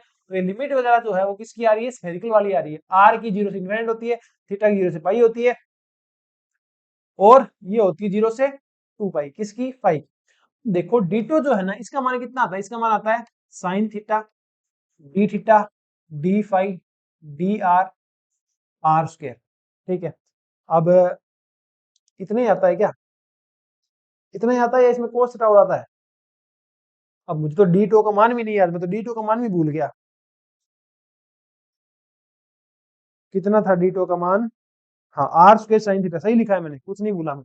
सब याद है मुझे, R square sine theta D theta D phi D R. Okay, ये अब इसमें क्या होता है कि जब तुम्हारे लिए सारा सिस्टम जो है ये वाला सिस्टम है ना, ठीक है, इसमें जो भी सारी तुम वैल्यू रखोगे ना, होगा क्या एंड के अंदर सारा कट कुटा के 1 बन जाएगा, सिर्फ आर स्क्वायर बचेगा। आर स्क्वायर बचेगा, इसका फायदा क्या होगा, जब तुम आर की पावर एन की एक्सप्रेशन निकालोगे, किसकी एक्सप्रेशन निकालोगे, आर की पावर एन की निकालोगे ना, तो यहाँ दो एक्स्ट्रा है, ये वाले दो एक्स्ट्रा है, तो ये आर की पावर एन प्लस 2 आएगा। यहाँ तुम्हारा जो रेडियल वेव फंक्शन वो आ गया, यहाँ डी आर आ गया, और ये 0 से लेकर के इनफाइनाइट तक आ गया। कोई समस्या है क्या? उम्मीद करता हूं समस्या नहीं होगी। ठीक है, अब देखो इसी प्रकार ये आर की पावर एन की है, तो आर की एक्सपेक्टेड वैल्यू अगर तुमने पूछ ली तो तुम क्या निकालने थोड़ी बैठोगे, इसलिए डायरेक्ट याद रखो a nought by 2 bracket 3 n square minus l L plus 1। अच्छा, और गजब की बात पता है क्या है, गजब की बात ये है, कभी तुमसे किसी भी स्टेट की नहीं पूछेगा, सिर्फ ग्राउंड स्टेट की पूछेगा, किसी पूछेगा ग्राउंड स्टेट की, तो ग्राउंड स्टेट की सीधी याद रखो ना यार, 3/2 ए नोट, कितनी 3/2 ए नोट। ठीक है, इसी प्रकार आर स्क्वायर का फॉर्मूला ये है, आर स्क्वायर ग्राउंड स्टेट की इतनी आएगी, 1/r 1/a नोट आएगी। और गजब की बात बताऊं, मेरे को आर स्क्वायर की 1/r की 1/r स्क्वायर की इन सब की याद थी जब मैंने एग्जाम दिया था। ठीक है, तो आप भी थोड़ा सा इनको याद रखें। ये एक्स वाई जेड की आएगी तो 0 आएगी, ठीक है, और X square Y square Z square की आएगी तो ये इस प्रकार आती है, R square is equal to X square plus Y square plus Z square. अगर एक्सप्रेशन निकालोगे तो तीनों क्या हो जाते हैं, सेम हो जाते हैं, तो ये हो जाएगा 3 of X square is equal to R square, तो यहाँ से एक्स स्क्वायर का एक्सप्रेशन कितना आ जाएगा, R square divide by 3। This is it, है ना। अब देखो एक होती है most probable value, most probable value मतलब मोस्ट प्रोबेबल वैल्यू का मतलब है अधिकतम चांस कहाँ है इलेक्ट्रॉन के पास जाने की, ये कहां से निकलेगा, ये तो तुम्हारे पास रेडियल वेव फंक्शन है ना, उसका स्क्वायर करना, उसको आर स्क्वायर से गुणा करना, उसका डेरिवेटिव करना। ठीक है, अलग अलग स्टेट के लिए अलग अलग होगा, तो सबके लिए जो मोस्ट प्रोबेबल वैल्यू है वो अलग अलग आएगी। 1s स्टेट के लिए जो मोस्ट प्रोबेबल वैल्यू है वो ए नोट आती है। ठीक है, और मोस्ट इंपोर्टेंट तुम्हारे लिए ग्राउंड स्टेट ही है, 1s के लिए इतनी आती है, 2s के लिए इतनी आती है, 3s के 3 पे के लिए इतनी आती है, 3s के लिए इतनी आती है। अच्छा, ए नोट क्या है, ए नोट है बच्चों बोहर रेडियस, जो कितनी होती है 0.529 एमस्ट्रॉन्ग, कितनी होती है 0.529 एमस्ट्रॉन्ग। ठीक है, चलें आगे अपने, आ जाओ आगे चलते हैं। ये इनके ग्राफ दे रखे हैं, ठीक है, जो R10 का फंक्शन है उसका ग्राफ ये है, पूछ सकते हैं इसको, तुम याद रख सकते हो। ठीक है, और जो अपने पास आर स्क्वायर है, ठीक है, आर स्क्वायर जो ये बनाया तुमने, इसका जो ग्राफ बनाओ तो उसका इस तरीके का कुछ आता है। ठीक है, एक चीज और है यहाँ क्या, कि जो बोहर रेडियस है, जो बोहर रेडियस है जिसका मान कितना है 0.529 एमस्ट्रॉन्ग, है ना, 0.529 एमस्ट्रॉन्ग। ओके, इसके अंदर इसके अंदर इलेक्ट्रॉन के पाए जाने की जो प्रोबेबिलिटी है, कि जो तुम्हारा इलेक्ट्रॉन है वो इसके अंदर अंदर ही होगा, उसकी जो प्रोबेबिलिटी है वो तुम्हारे अकॉर्डिंग ज्यादा होनी चाहिए ना, पर वो ज्यादा नहीं होती, वो कम होती है। वो कितनी होती है 0.32 होती है, मतलब 32% होती है। ठीक है, और इसे बाहर पाए जाने की जो प्रोबेबिलिटी है वो कितनी होती है 0.68, मतलब 68% होती है। यहां से डायरेक्ट क्वेश्चन आ सकते हैं, मैंने तुमको ये बता दिए थोड़े। ठीक है, बस इसके बाद है ना इंपॉर्टेंट इंटीग्रेशन के फॉर्मूले, थोड़े से इंटीग्रेशन के फॉर्मूले इंपॉर्टेंट है, अगर तुम ये पढ़ लेते हो तो तुम्हें ये कहीं ना कहीं क्या हो जाएंगे, काम आ जाएंगे, तो पढ़ लेना। आर एक्स की power M E to power minus का अल्फा एक्स की power N D X is equal to 1/n gamma function of m plus 1/n, नीचे अल्फा की power m plus 1 divide by n। इसी प्रकार ये दो तीन फॉर्मूले और हैं, ये देख लेना। ठीक है, बोल के बताऊं क्या, e to power minus alpha X square plus beta X dx is equal to root of pi by alpha e to power beta square by 4 alpha. इसी प्रकार कोई फंक्शन है उसका इंटीग्रेशन तुम कर रहे हो और वो माइनस a से लेकर के प्लस a में, तो ये डबल हो जाएगा अगर fx क्या हो, इवन हो, और ये 0 हो जाएगा अगर fx क्या हो तुम्हारे पास ऑड फंक्शन हो। ठीक है, मेरा गला ही सूखने वाला हो गया।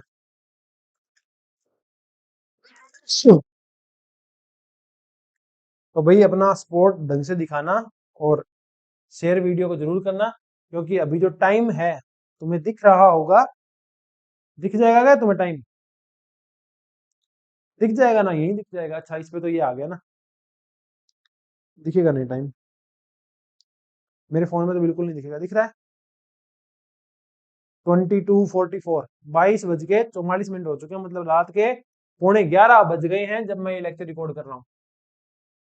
ठीक है, तो अपना स्कोर बढ़िया से बनाए रखे। लास्ट टॉपिक अपने पास जो क्वांटम मैकेनिक्स का है, इसके बाद स्पेक्ट्रोस्कोपिक आएगा, और मैं उम्मीद करता हूं कि मैं लगभग 2 दिन के अंदर अंदर दूसरा डाल दूंगा स्पेक्ट्रोस्कोपी वाला। तो इसमें देखो अपने पास क्या है कि orbital angular momentum and it's quantization, कि देखो कि जिस प्रकार एनर्जी जो है वो क्वांटाइज्ड है क्वांटम मैकेनिक्स के अंदर, ठीक इसी प्रकार तुम्हारे पास जो एंगुलर मोमेंटम है वो भी क्वांटाइज होता है। इसे बोला गया एंगुलर मोमेंटम क्वांटाइजेशन, या आप इस तरीके से भी कह सकते हो कि जो एनर्जी क्वांटाइज्ड है, ठीक है, वो कुछ स्पेसिफिक वैल्यू रखती है, उसका रीजन भी यही है कि जो एंगुलर मोमेंटम है वहां वो क्या है, क्वांटाइज्ड है। ये भी आप कह सकते हैं, ठीक है। देखो क्लासिकल मैकेनिक्स के अंदर अपने पास l vector is equal to क्या होता है, r vector cross p vector होता है, ठीक है। अब क्या हुआ, जब आप क्वांटम मैकेनिक्स में आओगे तो इनकी जगह ऑपरेटर ले लेंगे, ठीक है। तो ये हो जाएगा L cap is equal to R cap cross P cap, okay. और ये होता है स्पिन एंगुलर मोमेंटम, और ये होता है ऑर्बिटल एंगुलर मोमेंटम। तो ये मिलके कुल टोटल एंगुलर मोमेंटम का को जनरेट करते हैं, ठीक है।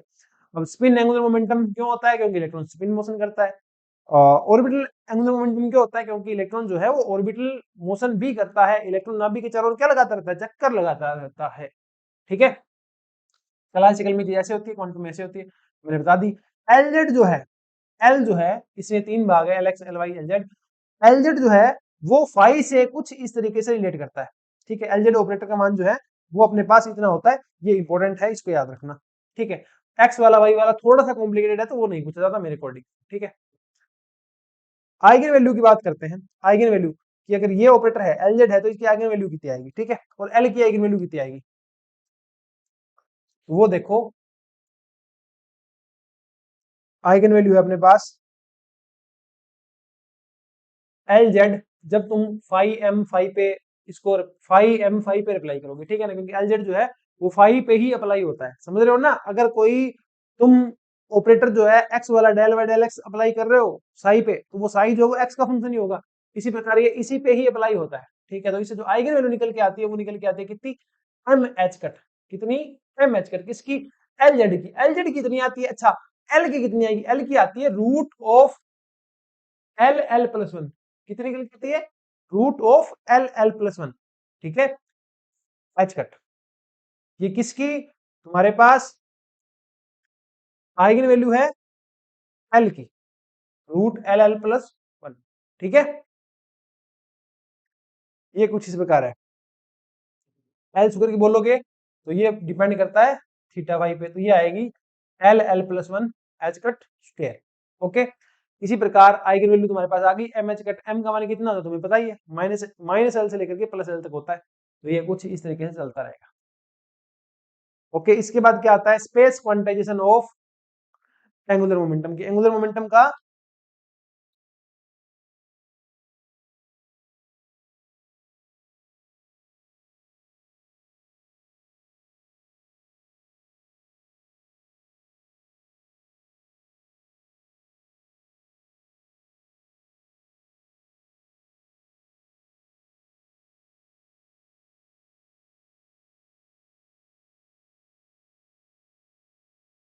हाँ, एंगुलर मोमेंटम का स्पेस क्वांटाइजेशन क्या होता है, देखो एंगुलर मोमेंटम का स्पेस क्वांटाइजेशन ये कहता है कि जो तुम्हारा एल है ना, ठीक है, अगर बी डायरेक्शन के अंदर, अगर बी डायरेक्शन के अंदर तुमने क्या लगा दिया, मैग्नेटिक फील्ड लगा दिया, बी डायरेक्शन के अंदर तुमने अगर मैग्नेटिक फील्ड लगा दिया है, तो कुछ स्पेसिफिक वैल्यूज ही किसके पास हो सकती है, एल के पास हो सकती है। दोबारा से समझना, ठीक है। ऐसे माने कि एल अपने पास क्या है, एंगुलर मोमेंटम है, एंगुलर मोमेंटम वेक्टर है, ठीक है,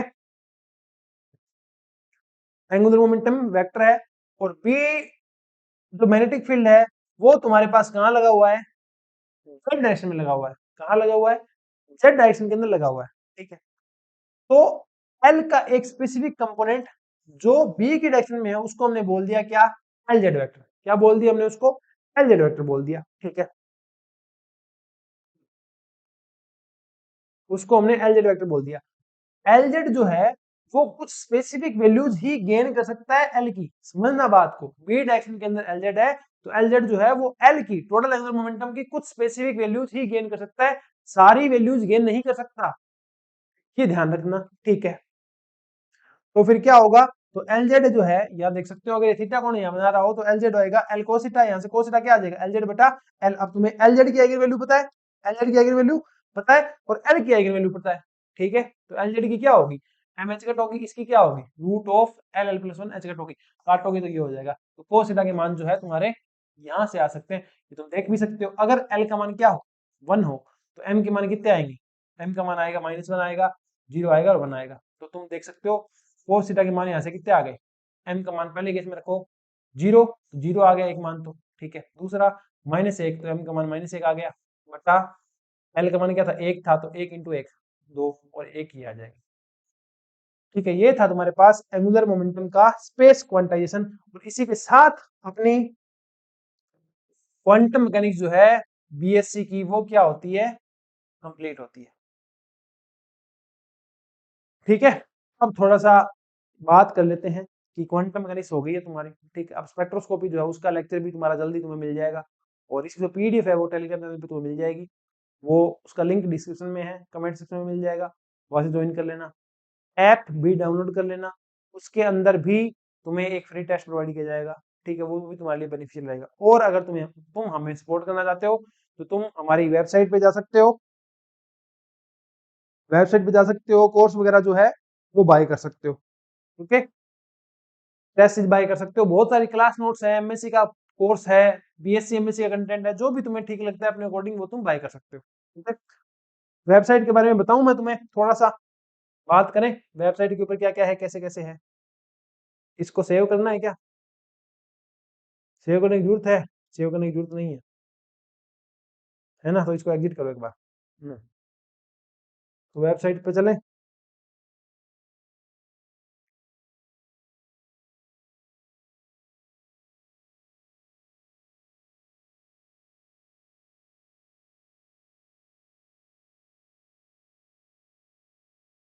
फिजिक्स बाय निखिल आ जाना, ऐप है ना अपने पास, ये रहा।